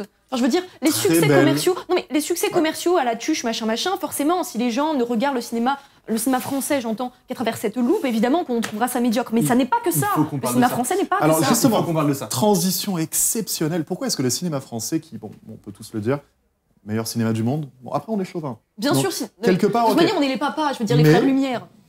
On a commencé. Ouais, On est les papas. Ouais, c'est vrai. c'est pas faux. Mais pourquoi, du coup, pourquoi est-ce que ça fait, enfin, entre guillemets, si peu d'entrées? Pourquoi est-ce qu'on n'arrive pas à produire du... Alors, si peu d'entrées, on a des gros succès. On a des problème, succès, oui. le problème, c'est que les gros succès sont phagocytés par des comédies qui sont absolument de qualité moyenne. ringard et stéréotypé, par exemple. Je suis désolé. Ouais. Ce film-là, tu le regardes une fois, tu rigoles, après ça te saoule. Qu'est-ce qu'on a fait au bon Dieu? Oui, Je sais que l'intelligentsia parisienne aime beaucoup taper sur ce film, Ouais. mais c'est pas pour autant qu'il y a des vrais défauts. J'en ai marre de ces films où il y a toujours l'arabe, il joue la racaille de service mais qui a un cœur d'or, Ouais. ou le juif, c'est un dentiste qui s'appelle Steven et qui fait des laïlaï lazis, tout ça. Ça me fait chier, honnêtement, ça me saoule. oui. Et C'est usant aussi, non, mais mais c'est ça. Et honnêtement, il y a des comédies. Moi, j'ai grandi avec les trucs de Francis Weber, avec le dîner de cons, etc. Où il n'y a pas. Honnêtement, on a trouvé des mécanismes autrement plus intelligents et subtils que la Que le couleur de stéréotype. peau, Oui, oui, j'entends. la race de machin, tout ça. Là, il y a des mecs, il y a un con, un intelligent et un salopard. C'est aussi simple que ça et ça suffit. Et Il y a- ça marche, oui. C'est that's enough. Voilà. Bon, bah, du coup, bon, -1 pour le quiz, tu pars à -1. Qu'on soit très clair. Mais qu'est-ce que ça dit surtout le fait qu'on n'arrive pas vraiment à, comment dire, à étendre un petit peu notre soft power, notre doux pouvoir? Eh ben, détrompe-toi parce que je sais qu'il y a beaucoup de films français qui sont adaptés aux États-Unis. Ouais. Notamment, bah tiens, on parlait de Toledano Intouchable. Nakash. Intouchable, Intouchable, effectivement. bon, ça fait un four, c'était nul, avec Bryan Cranston dans le rôle de François Cluzet. Oui, Cranston, c'est le père dans Malcolm?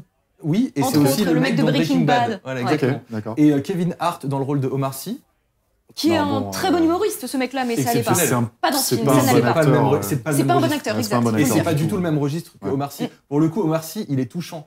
Omar Sy, il est exceptionnel. Hein. Enfin, Ah, j'aime bien ce vraiment, mec. Au début, Oui, je il est l'aimais bon. pas, parce que je trouvais que c'était vraiment genre... Le savait des émissions, quoi. Voilà, c'est ça. Et je me suis dit, mais qu'est-ce que tu vas foutre dans un X-Men, frérot? Ouais. Vraiment, je me il dis est ça. exceptionnel, ce mec. Et ouais, il est et en fait, exceptionnel. ouais, il est vraiment bien. Il est bon. Ouais. Mais tu sais que même son pote Fred Fred Testo, Testo, ouais. tu sais que même lui, mais je le trouve exceptionnel, moi, ce mec. Hein. Je Il sais est qu'il a- trop ouais. drôle. Il est vraiment trop drôle.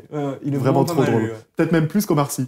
Lui, il a un humour un peu, tu sais, cynique, moi, C'est qui moins- j'aime c'est- bien, ouais, tu c'est vois. ça, c'est ça. C'est moins un personnage Ouais. que Omar Sy, quoi. Non, c'est clair.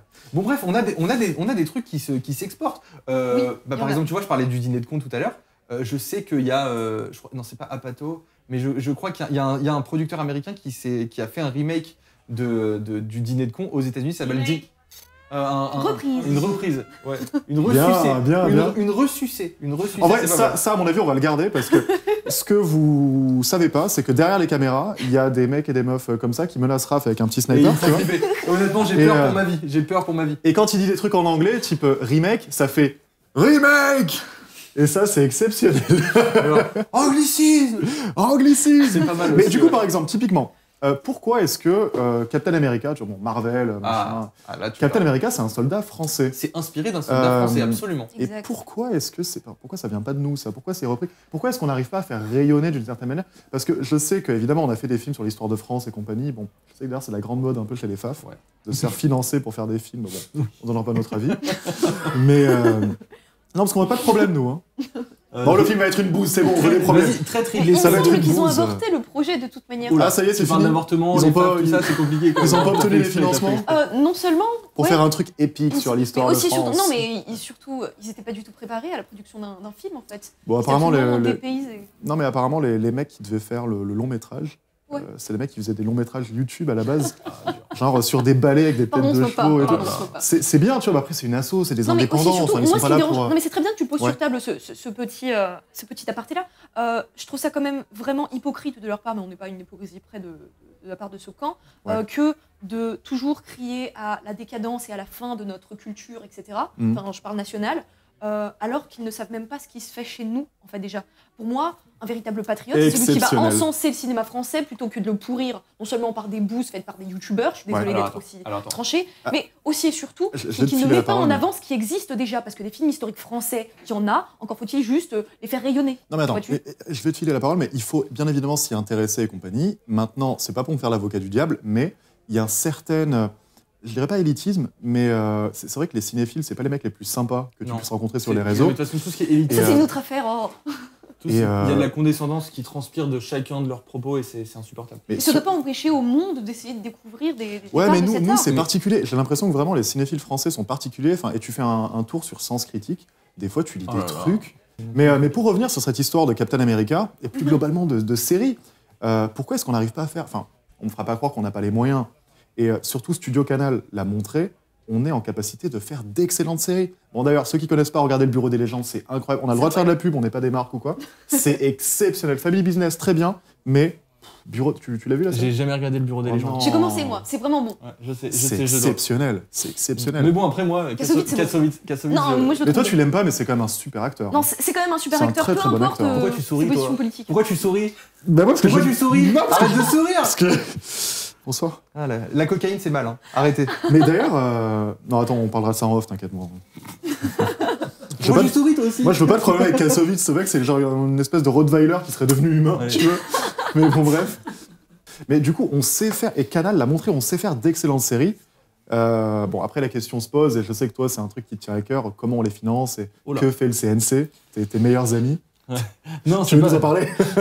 C'est-à-dire que, bon, on a... Comment dire? De manière générale, j'ai vraiment l'impression... Il y a une ambiance particulièrement malsaine qui se dégage un peu de tout ce petit univers-là.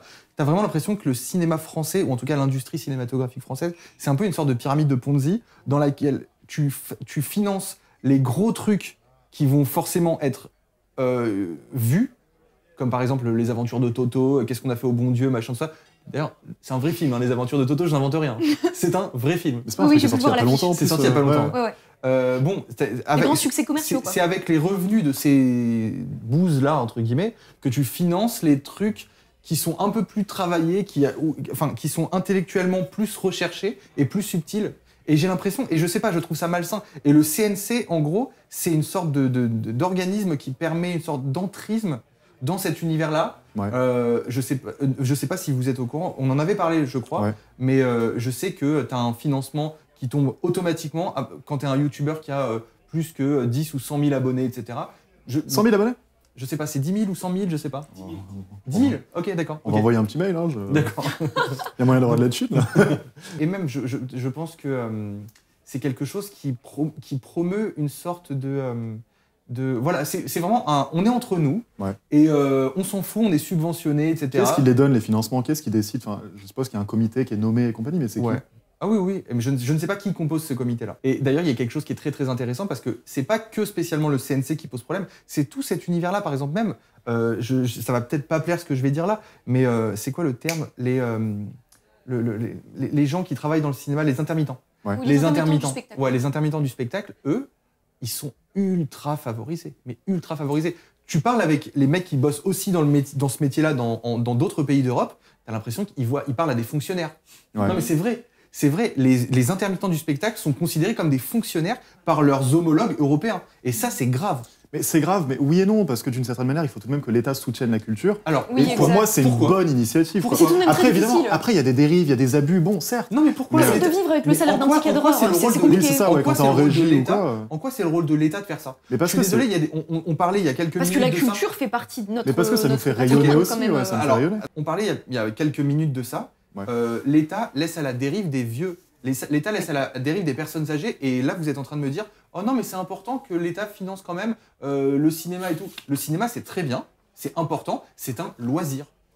C'est pas quelque chose de vital. Par exemple, pendant la crise du Covid, les gens disaient, oui, non, on a quand même des besoins vitaux, etc. Le cinéma en fait partie. Non, non. Je faisais partie de ces gens. Mais le cinéma ne cinéma- fait pas partie de nos besoins vitaux. Ce qui fait partie de nos besoins Je vitaux, crois que c'est si. la santé, la bouffe, mais c'est Mais pas les qu'est-ce qui te loisirs. fait... Non, non, Ouais, je suis mais désolée, après, mais ce- certaines personnes ouais. font aussi part du fait que aller au théâtre, aller au cinéma, dont je fais partie de Ok, ces gens, c'est important, non, mais c'est pas c'est vital. pour- Tout ça pour en revenir au fait que nous, on a une certaine vision franco-française de l'aide et de l'assistance qui fait que pour aider quelqu'un, ou en tout cas pour aider une entreprise, pour aider un milieu secteur. de manière plus générale, un secteur exactement, tu as besoin de le maintenir en vie à coup de perfusion. Non, il y a une différence entre assister quelqu'un, l'aider, le pousser à faire quelque chose, plutôt que le maintenir en vie de manière artificielle, ce qui fait que le jour où l'argent magique disparaît, parce que c'est comme ça, hein, l'argent magique finit toujours par disparaître un jour ou l'autre, et ben on se retrouve le bec dans l'eau parce qu'on sait plus comment faire Mais oui, sans mais- l'assistance et sans la perfusion. Alors, Donc il faut ouais. qu'on arrive à, excuse-moi, Non, non, il faut vas-y, qu'on vas-y. arrive à trouver une manière d'être indépendant sans dépendre de l'État. Voilà. Mais comment est-ce que tu veux concurrencer du coup? Parce que c'est vrai, évidemment, mais c'est normal que ça se vende moins bien et que ça fasse moins d'entrées. Le cinéma dit d'auteur qui doit être soutenu parce qu'il y a une taxe sur les billets et compagnie.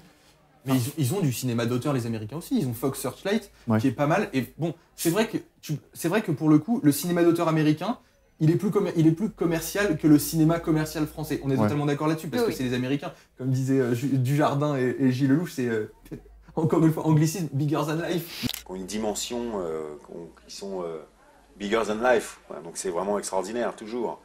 Et puis...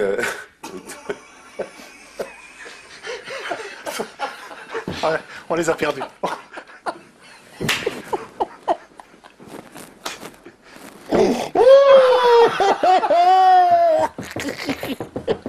Mais j'ai entendu.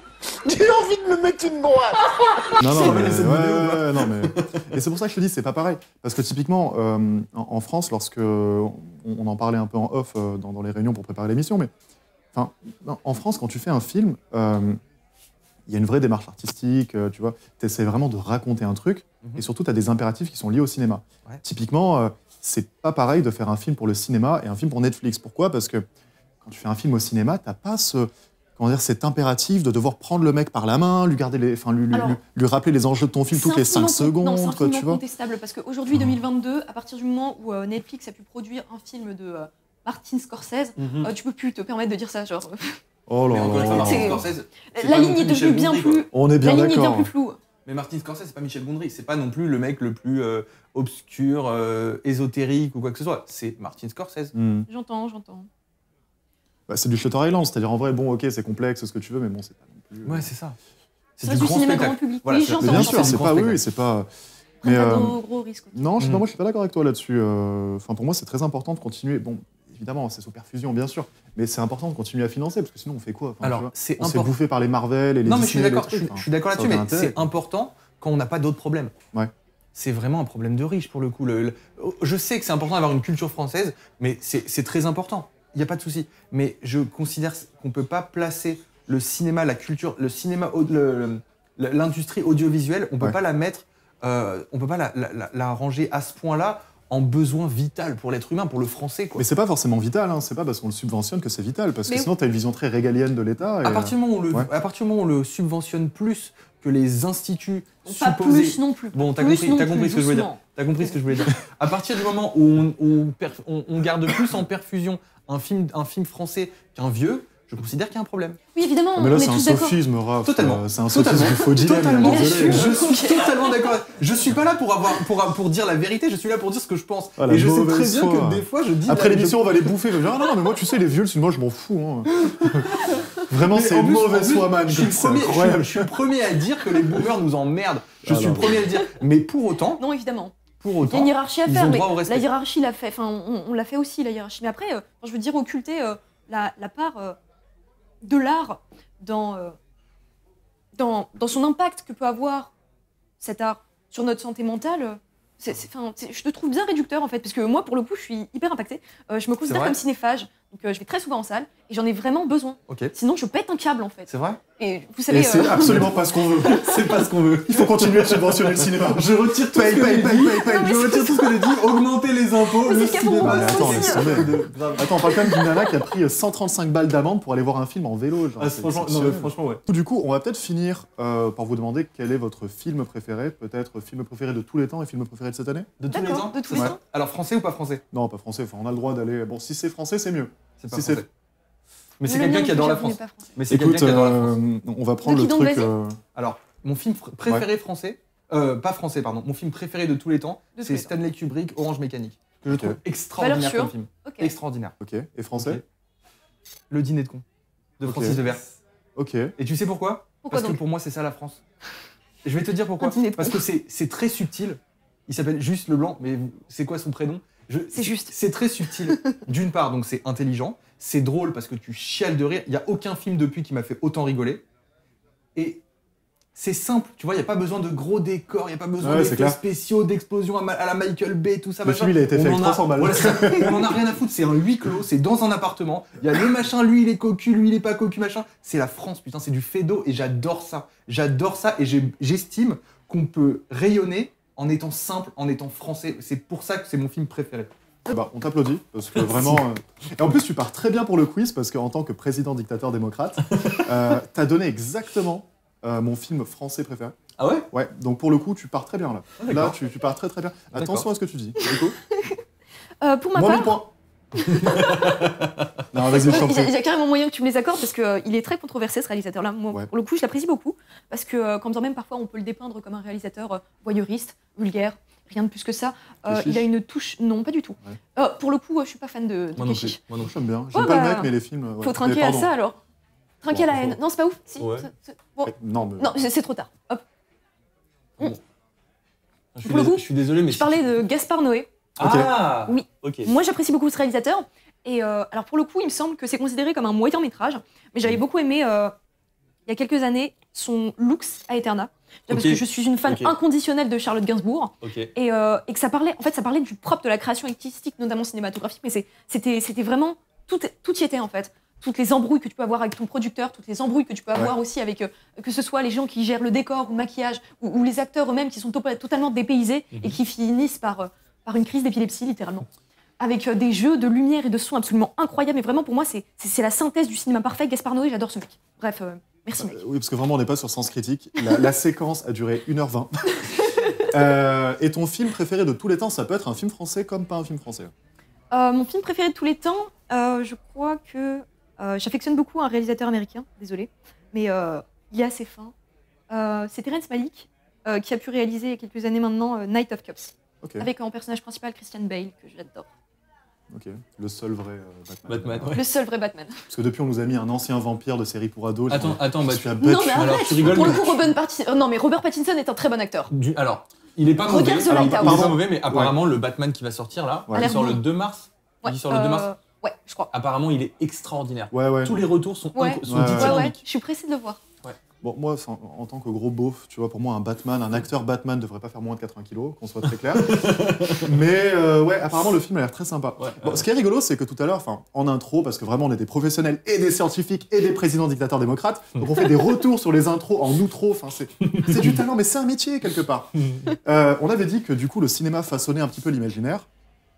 Et ce qui est vraiment rigolo, c'est que vous, il n'y a pas un seul film français dans votre top de tous les temps. Ah, alors, c'est pas mon film. Alors, je pourrais. Vous avez sorti 2 films américains, ça dit un truc sur nous quand même. Non, Lux Aeterna, c'est français.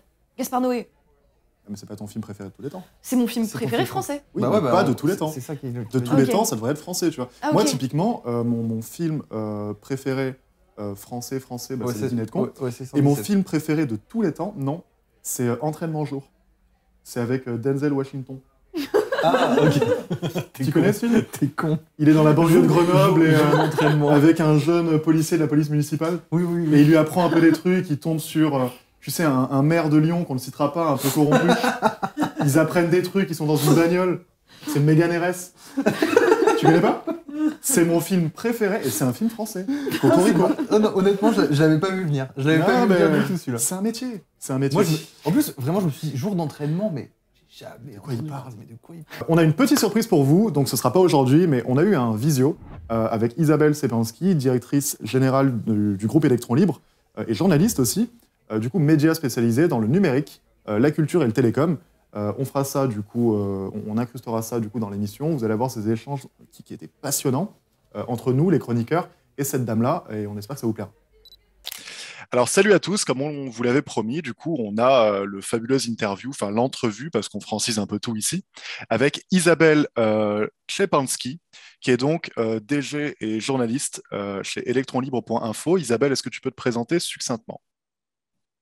Alors, bonjour à tous, donc, je m'appelle Isabelle Czepansky, je suis journaliste et directrice générale d'electronlibre.info, ce qui est un média numérique destiné plutôt aux entreprises, dans lequel depuis 10 ans, j'écris des articles sur la transition numérique et notamment la transition numérique de la culture.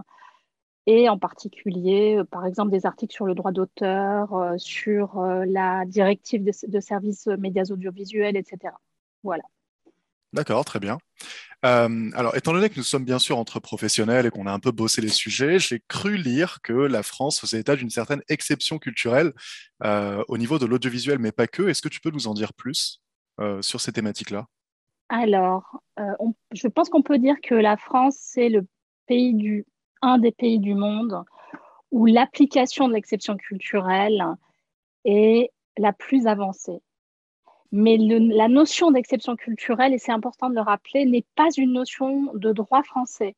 C'est une notion de droit international. En fait, ça a été négocié entre pays dans le cadre d'accords internationaux sur le commerce. À partir des années 80, la France craignait les porte-avions culturels américains et elle craignait que ça écrase sa culture. Mais elle n'était pas la seule. Et la France a réussi à intégrer dans les accords de l'Organisation mondiale du commerce, qui s'appelle les accords du GATT, une exception qui s'appelle l'exception culturelle et qui permet à chaque pays signataire des accords du GATT de protéger sa culture, soit par des quotas, soit par des subventions, soit les deux. Et la France est très avancée, effectivement, dans l'application de cette exception culturelle parce qu'en France, il y a des quotas sur les radios, par exemple, des quotas de musique française ou des quotas de nouveaux talents de musique française. Il y a également des quotas de diffusion de programmes audiovisuels français ou de films de cinéma français sur les télévisions. Et maintenant, il y a des quotas de diffusion sur les plateformes, enfin de mise en avant plus exactement, parce que sur les plateformes de SVOD, c'est pas linéaire. Hein. Les gens viennent pêcher les contenus qu'ils veulent regarder. Il y a des quotas également, si ceux-là viennent du droit européen, je vous l'expliquerai peut-être plus tard, de mise en avant de contenus français et européens, donc sur Netflix et sur les autres plateformes. Alors vraiment, tu m'apprends un truc, pour le coup. Je pensais C'est-à-dire pas, je pensais pas du tout que c'était autant poussé, mais avant de laisser du coup la parole à Raphaël et Ipsissam, qui auront sans doute d'autres questions, moi j'aurais souhaité te poser une question du coup, qui suit un petit peu ce que tu viens de nous expliquer par rapport à la chronologie typiquement des médias. Donc si je comprends bien, ça s'inscrit un petit peu dans cette politique culturelle. Tout à fait. Et si je comprends bien encore une fois, c'est pour ça que certains studios, notamment les studios Canal, bénéficient par exemple de modalités de diffusion qui sont plus courtes. Enfin, Studio Canal, plutôt les VOD Canal, bénéficient du coup de modalités de diffusion qui sont plus courtes, beaucoup moins restrictives que Netflix, Prime et d'autres plateformes par exemple. Parce qu'ils financent le cinéma français dans une mesure plus importante. Il y a d'ailleurs eu un accord récent entre Canal+ et le cinéma. Alors, je ne sais plus exactement quel est le montant final auquel il s'est abouti, mais c'est autour de entre 150 et 200 millions d'euros par an. Donc, c'est quand même très important. Alors que Netflix contribue également à la production française de cinéma, mais dans une moindre mesure. Les accords ont été signés il y a une dizaine de jours entre Netflix et le cinéma français, et ça donnera un investissement de la part de Netflix évalué aujourd'hui entre 30 et 40 millions d'euros par an. Donc, c'est beaucoup moins important.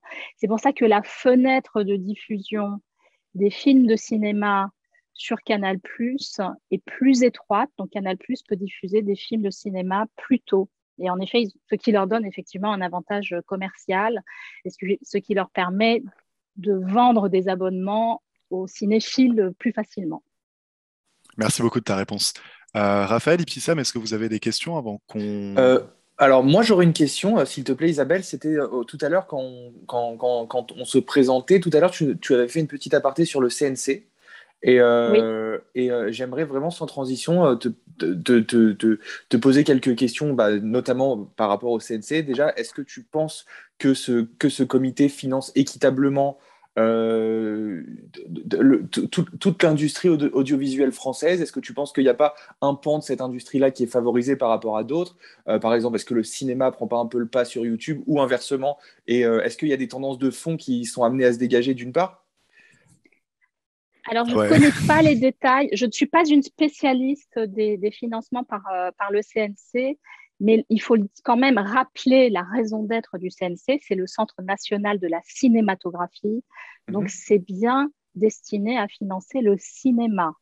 D'accord. Il se trouve que le CNC s'est diversifié ces dernières années, notamment devant l'importance culturelle que prenaient les séries.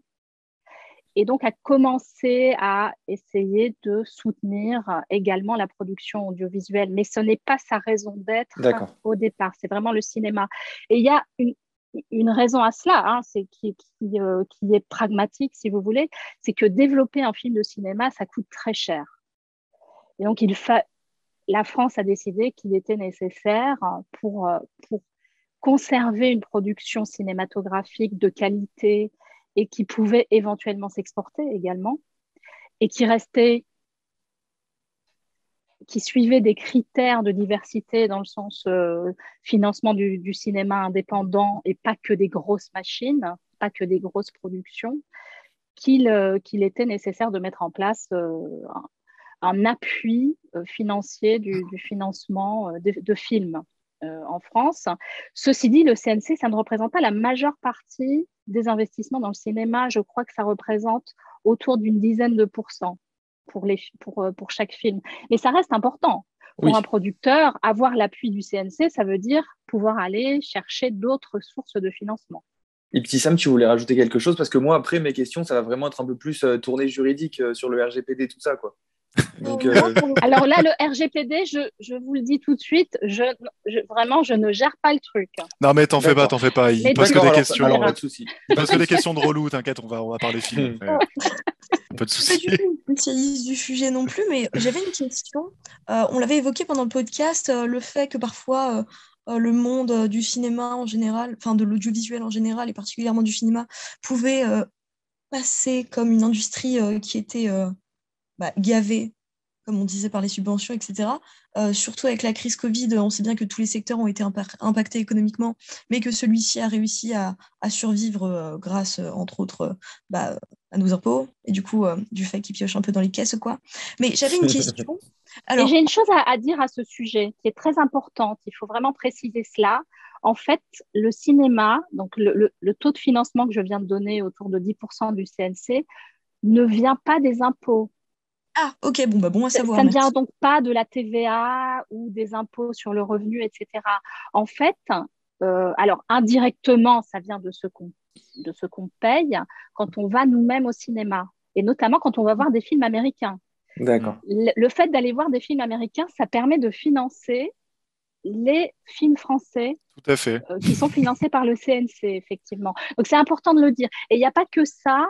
Il y a aussi une taxe, alors qui rapporte beaucoup moins, hein, mais il y a une taxe qui s'appelle la taxe vidéo, qui est payée par les plateformes de vidéo, enfin qui au départ était payée seulement par les plateformes de vidéo type Canal Play, et qui ensuite a été étendue à Netflix et puis maintenant même aux plateformes gratuites, qui payent 2% de leur chiffre d'affaires annuel au CNC. Voilà. C'est important de le dire. Ça reste indirectement payé par nous, hein, évidemment, et c'est important de pouvoir en parler, mais ça reste un point dont je vois qu'il est souvent mal compris. Ok. Voilà, je faisais un petit aparté, hein. Vous pouvez le couper si vous voulez. Non, mais second... au contraire. Mais du coup, avant de te laisser reprendre ta question, second petit aparté, du coup, Ibtissam, c'est vrai qu'on voit souvent, par exemple, sur les réseaux, des cinéphiles qui râlent à propos des Marvel, enfin du Disney en général. Mais c'est vrai que quand tu sais ça, typiquement, que c'est le billet de cinéma des gros blockbusters américains qui, par du coup, cette redistribution fait un petit peu vivre le cinéma français, tu te dis, bon, ils peuvent continuer, les ricains, à nous envoyer des blockbusters où ça pète et compagnie. C'était un peu le but, bien sûr. Ouais. Bien sûr, c'était un peu l'objectif. Alors, c'est aussi payé sur les billets de cinéma. Oui, bien sûr. Quand tu vas voir un film français, c'est la même chose. Il y a aussi une taxe sur ce billet-là. Mais ça reste important de le dire, oui, effectivement. Mais c'est très intéressant. Maintenant, je sais que quand je vais voir Batman, je finance indirectement Gaspard Noé. C'est très intéressant. Tu vas télécharger Batman illégalement. Effectivement, il y a un autre sujet, c'est est-ce que le cinéma financé par le CNC en France ou par d'autres organismes à travers le monde est un cinéma populaire dans le sens où il va plaire à la population. Mais ça, c'est une question, je pense, pour le CNC. Et ils essayent d'y répondre. D'ailleurs, ils se posent régulièrement la question de savoir comment ils peuvent améliorer leur système à ce niveau-là. Après, il faut surtout se demander pour qui on fait des films. Est-ce que c'est vraiment pour faire du chiffre, entre guillemets, ou si c'est vraiment pour atteindre une sorte de point culminant artistique? Ça, c'est vraiment une vraie question, mais ça, c'est pas sur le plan économique qu'elle se pose. Je pense qu'il peut y avoir une rencontre entre les deux. Bien sûr, je l'espère aussi. Milieu. Bien sûr. Je pense qu'ils en sont conscients et c'est un sujet dont ils parlent, alors plus ou moins ouvertement, évidemment, mais ils ne veulent pas être, comment dire, c'est pas qu'ils ne veulent pas être critiqués, mais ils ne veulent pas avoir la population française à dos, au contraire. Forcément. À terme, ça ne peut pas marcher pour eux. Et Sam, du coup, pardon, on Oui, t'a coupé pardon. en divaguant. Pas grave, au contraire. Non, mais du coup, alors pour reprendre la Désolée. question, non, il n'y a pas de mal, au contraire. En gros, parce que pour reprendre le fil du tout début, c'est pourquoi est-ce que la culture française dans la tête des jeunes se fait phagocyter par la culture américaine, au cinéma en tout cas. Peut-être qu'il faudrait, enfin, c'est une question, hein, c'est une question, mais plutôt que de voir justement le CNC un peu comme le tonneau des Danaïdes qui s'épuise pour aller nulle part, peut-être qu'il faudrait revoir au niveau de la législation, mais après pour le coup ça je n'y connais rien, du coup ce sera à vous de me le dire. Peut-être qu'il faudrait non pas juste prendre le modèle du Parti communiste chinois, mais juste resserrer un peu les taux des films qu'on importe de l'étranger pour laisser plus de place aux productions françaises. Est-ce que c'est possible de changer ça? Ce n'est pas une voie qui a été suivie jusqu'à présent. D'ailleurs, il y a des quotas de diffusion de films et de programmes audiovisuels francophones à la télévision et même à la radio d'ailleurs, de musique française. Il n'y a pas de quota de films dans les salles. Les salles sont libres de programmer les films qu'elles veulent programmer, les salles de cinéma. Ça n'est pas un choix qui a été fait parce que la France reste un pays qui est fondé sur la liberté de commerce, mais aussi la liberté de voir, de lire, d'écouter ce qu'on veut. Évidemment, c'est un petit peu limité, notamment sur les radios musicales ou sur les radios en général, ou à la télévision. Il y a des obligations de diffusion de programmes français ou francophones ou européens, mais on n'est jamais allé dans cette voie-là. Moi, personnellement, hein, c'est mon opinion, je ne pense pas que ce serait souhaitable. Après, je ne sais pas ce que vous en pensez. Vous avez peut-être d'autres idées intéressantes sur la question. Et je ne crois pas qu'il y ait de grande démocratie occidentale qui ait fait ce choix-là. Pas à ma connaissance. Je ne sais pas ce qu'ont fait les Coréens, parce que la Corée, c'est un exemple intéressant. C'est un des pays qui est souvent cité comme exemple derrière la France sur l'application du principe de l'exception culturelle. Ils ont beaucoup soutenu, par exemple, la K-pop a pu se développer parce que la Corée, en tant qu'État, a beaucoup soutenu ses musiciens. Ça vient d'un effort. Est-ce que, parallèlement, ils restreignent aussi l'entrée d'œuvres internationales chez eux? Ça, je ne sais pas. Mais c'est vrai que, alors, il faut dire qu'il y a un traité international, il faudrait peut-être aller voir là-dedans d'ailleurs. Il y a un traité, enfin une convention de l'UNESCO qui a été signée en 2005, qui est une convention sur la diversité culturelle. Et dans les dispositions de la Convention pour la protection de la diversité culturelle, du pluralisme culturel, si vous voulez, je ne pense pas qu'il y ait la possibilité de restreindre l'arrivée d'œuvres internationales dans le pays. Alors, parmi les objectifs de la Convention de l'UNESCO sur la diversité culturelle, qui a été signé par qui a été signé par tous les pays de l'Union européenne et par l'Union européenne, qui a été signé par un très grand nombre de pays dans le monde, mais pas par les États-Unis. Alors ça, c'est intéressant. Mais en tout cas, parmi les objectifs de la Convention, il y a le fait de reconnaître la nature distinctive des activités, biens et services culturels, c'est-à-dire la culture n'est pas une marchandise comme les autres. Et il y a réaffirmé le droit souverain des États de maintenir, adopter et mettre en œuvre les politiques et mesures qu'ils jugent appropriées pour la protection et la promotion de la diversité des expressions culturelles. C'est assez large finalement. Ouais. C'est vrai, c'est assez large. Donc peut-être que ce que tu suggères est rendu possible par la Convention. Mais je n'ai pas conscience que ça a été adopté dans un État. Peut-être un jour. Peut-être un jour. Moi, je ne le souhaite pas. Moi, j'ai des enfants, je préfère leur expliquer la richesse de la culture, y compris de la culture américaine, et leur montrer la richesse de la culture européenne parallèlement. Et surtout, je veux aussi qu'ils soient conscients de à quel point on est influencé par la culture américaine. C'est un fait. On est au jour le jour influencé par cette culture-là parce que leur soft power est très important. Et que moi, ce que j'aimerais, c'est que le soft power européen se développe parallèlement. Je préférerais, parce que ça crée une richesse, finalement. Et il ne faut pas oublier une chose qui est quand même importante, c'est que la musique française, alors aujourd'hui, les jeunes Français écoutent en grande partie de la musique française. Oui. Et c'est probablement partiellement le résultat des quotas sur les radios. Mais pas seulement, c'est aussi le résultat des efforts des producteurs de musique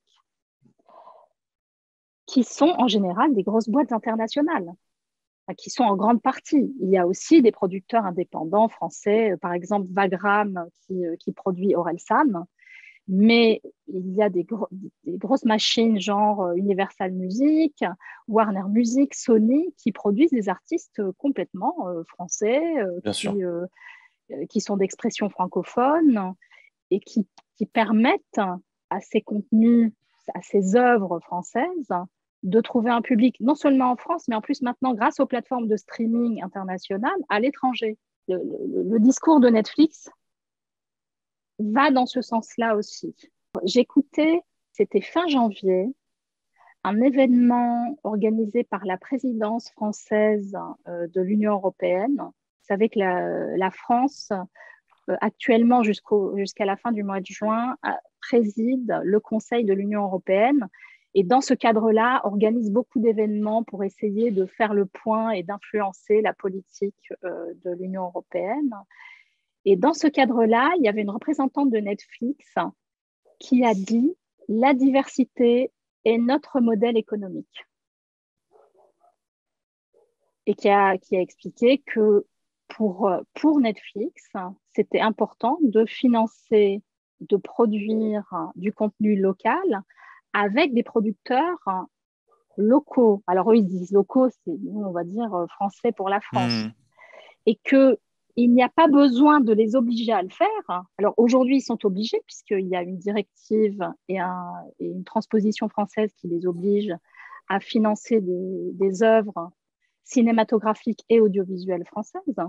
Mais eux, ce qu'ils disent, c'est qu'il n'y a pas besoin de nous obliger. Nous, on le fait déjà. Là, je parlais avec quelqu'un de chez Netflix récemment. Il y avait au premier trimestre, je pense, au premier trimestre, pendant les 4 premiers mois de 2022, 26 tournages Netflix à Paris. Alors, pas que d'œuvres françaises ou francophones, mais vous voyez ce que ça signifie comme revenu pour la ville de Paris, évidemment.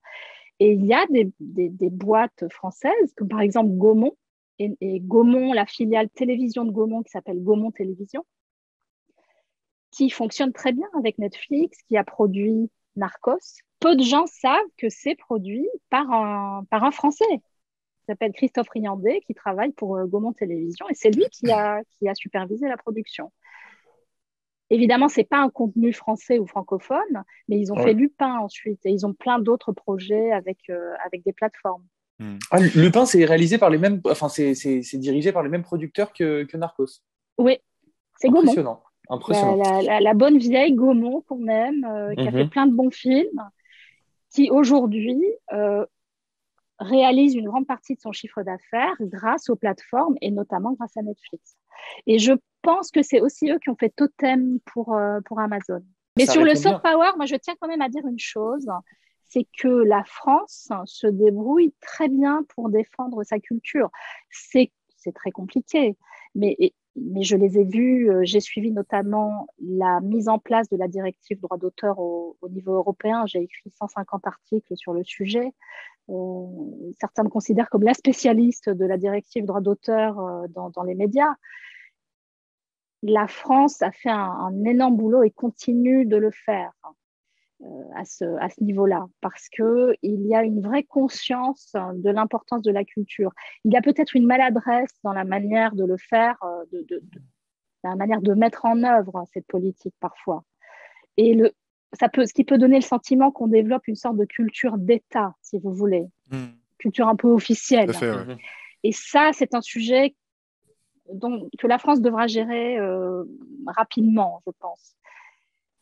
Mais sinon, la France est quand même le premier pays en Europe à avoir transposé alors pas la directive droit d'auteur, mais ils étaient quand même dans les premiers, et à avoir transposé la directive services de médias audiovisuels qui met en place un quota de 30% sur les plateformes de mise en avant de 30% de contenus européens et locaux, et qui permet de mettre en place des obligations de financement des œuvres par les plateformes. La France a été le premier pays à transposer et est un modèle pour d'autres pays. La Belgique, aujourd'hui, qui est en train de transposer le texte, a pris la transposition française et va probablement faire un copier-coller. Donc, il y a de quoi se réjouir à ce niveau-là. Et ce soft power existe. Et il va même au-delà simplement des œuvres, par exemple. Je ne sais pas si vous connaissez l'école des Gobelins. Oui, bien sûr. Vous connaissez l'école des Gobelins, plein de jeunes qui sortent de là sont recrutés à l'international, tout le monde les veut, parce qu'ils ont la French Touch. Vous nous rassurez. Vraiment, là... Voilà, il faut être positif. Non, c'est clair. Et même les plateformes aujourd'hui regardent la France. La personne de Netflix qui s'appelle Madeleine de Cock-Bunning, disait, donc dans cet événement dont je vous parlais tout à l'heure, que c'était l'âge d'or de la création de contenu et qu'il y avait pour les jeunes, il y avait plein d'horizons qui allaient s'ouvrir et que la concurrence entre les plateformes allait créer un véritable appel d'air pour les œuvres, les nouveaux artistes et créer finalement une diversité que peut-être on n'avait pas avant. On avait l'impression d'avoir le porte-avions américain, mais aujourd'hui, ils se rendent compte que le contenu local, ça représente potentiellement des dollars en aval. Et notamment dans la musique, d'ailleurs. Dans la musique, ça, c'était à une conférence qui était organisée par les producteurs, les majors de la production de musique à l'international, et qui disait que grâce aux plateformes de streaming, ils se rendaient compte que le reach, et ça, c'est un mot que Céline avait aimé,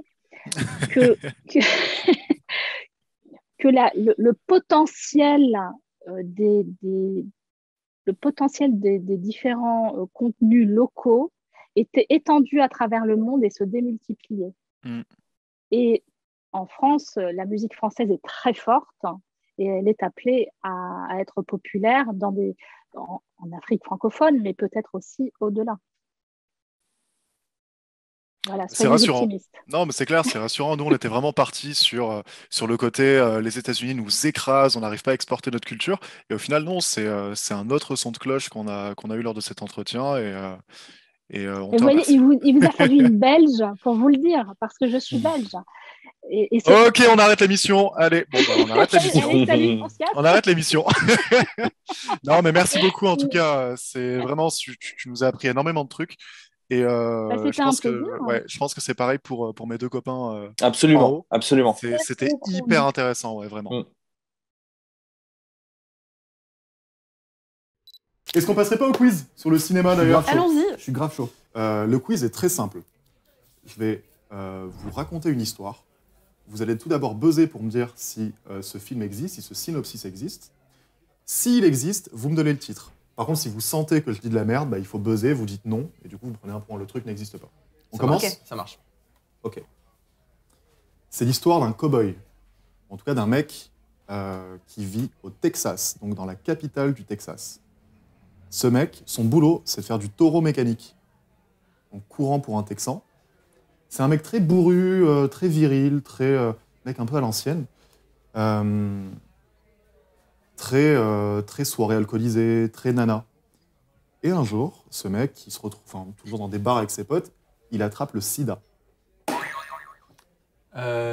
Oui, c'est pas... je l'ai, c'est avec Matthew McConaughey.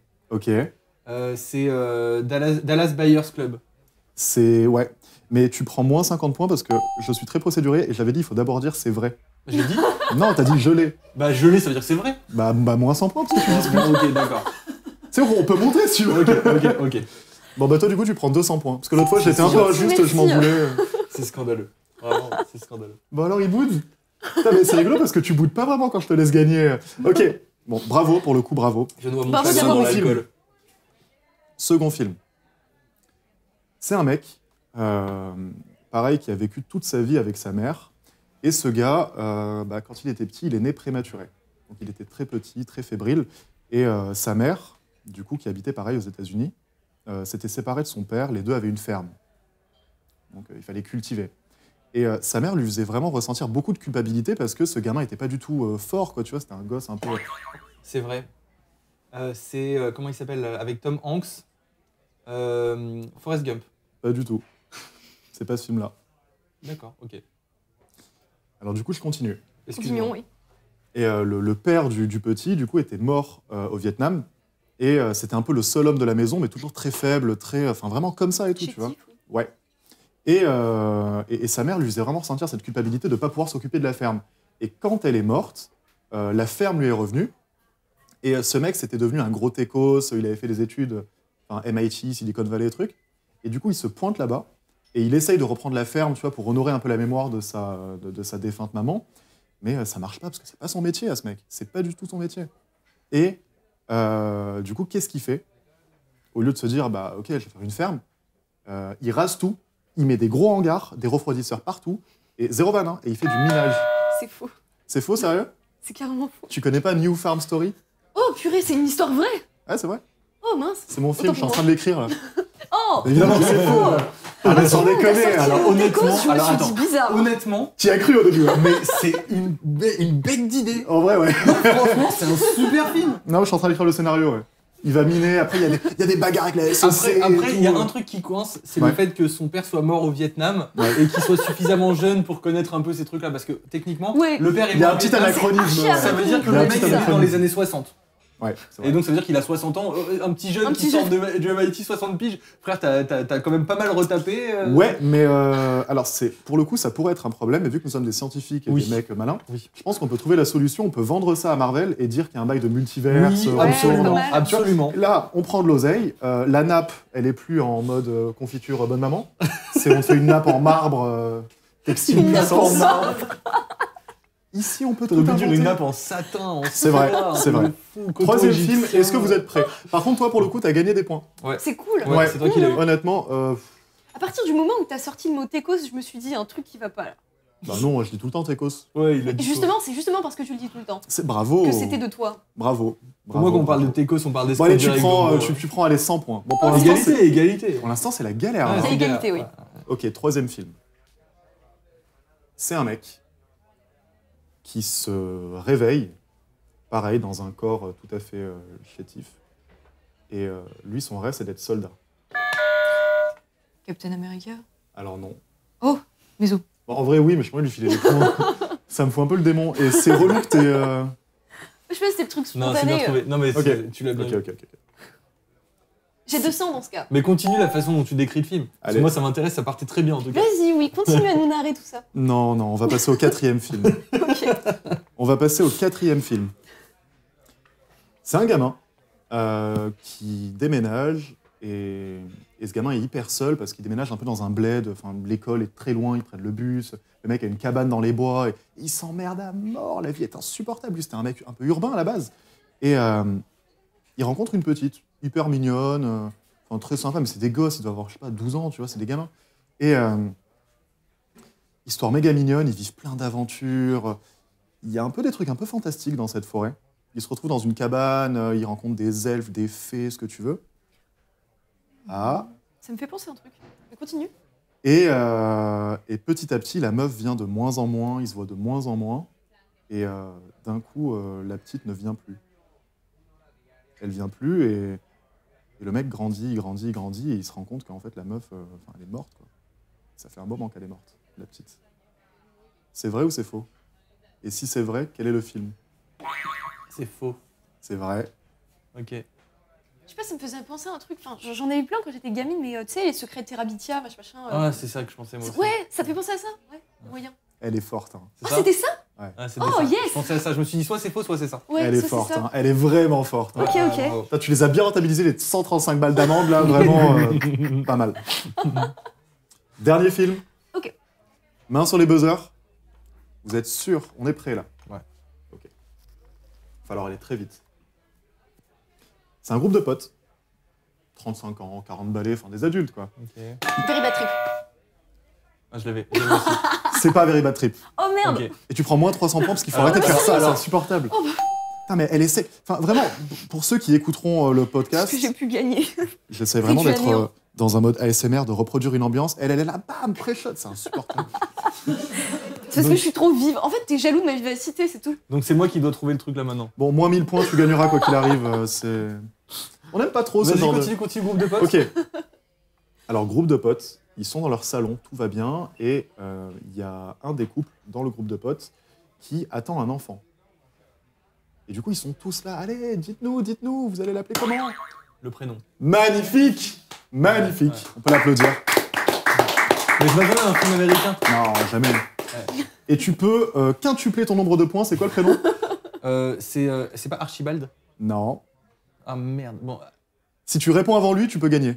Mais C'est non, quoi mais le non, mais prénom? non, ça, J'ai pas attends. vu. Le prénom, Oh. le vrai prénom ou celui qui donne à la fin ou celui qui vont semblant de dire? Non, celui qui font semblant de Alors dire. c'est Adolphe. Bravo. Bravo. D'accord, mais parce que moi je pense que le prénom qu'il décide de donner à la fin, c'est un truc genre Archibald, un truc comme ça. Encore une victoire. Tu Non, peux mais lui faire un attendez, bisou. faut quand même Tu peux lui comptabiliser faire un peu. bisou. Il a des trucs, combien de bouquins combien de films, Bravo. pardon? Il en a 3. Non, 2. 2. En vrai, je l'ai pas compté, il gagnait quoi qu'il arrive, donc je vois pas quel Je intérêt. suis triste parce que j'étais presque, c'est C'était possible. presque, hein. C'était presque. C'est Il y a une dommage. petite remontada de ma part, je le cache pas. En plus, tu sais qu'il y a un truc que je trouve trop mignon chez elle, c'est qu'à chaque émission, elle est persuadée qu'elle peut gagner, alors que la décision définitive me revient, tu vois, c'est exceptionnel. En tout cas, c'était super de faire cette émission avec vous. Est-ce que vous avez un Oui, mot super peut-être pour aussi. clôturer? Vive le cinéma français. Vive le cinéma Merci français. et bon appétit. À bientôt à la semaine pro.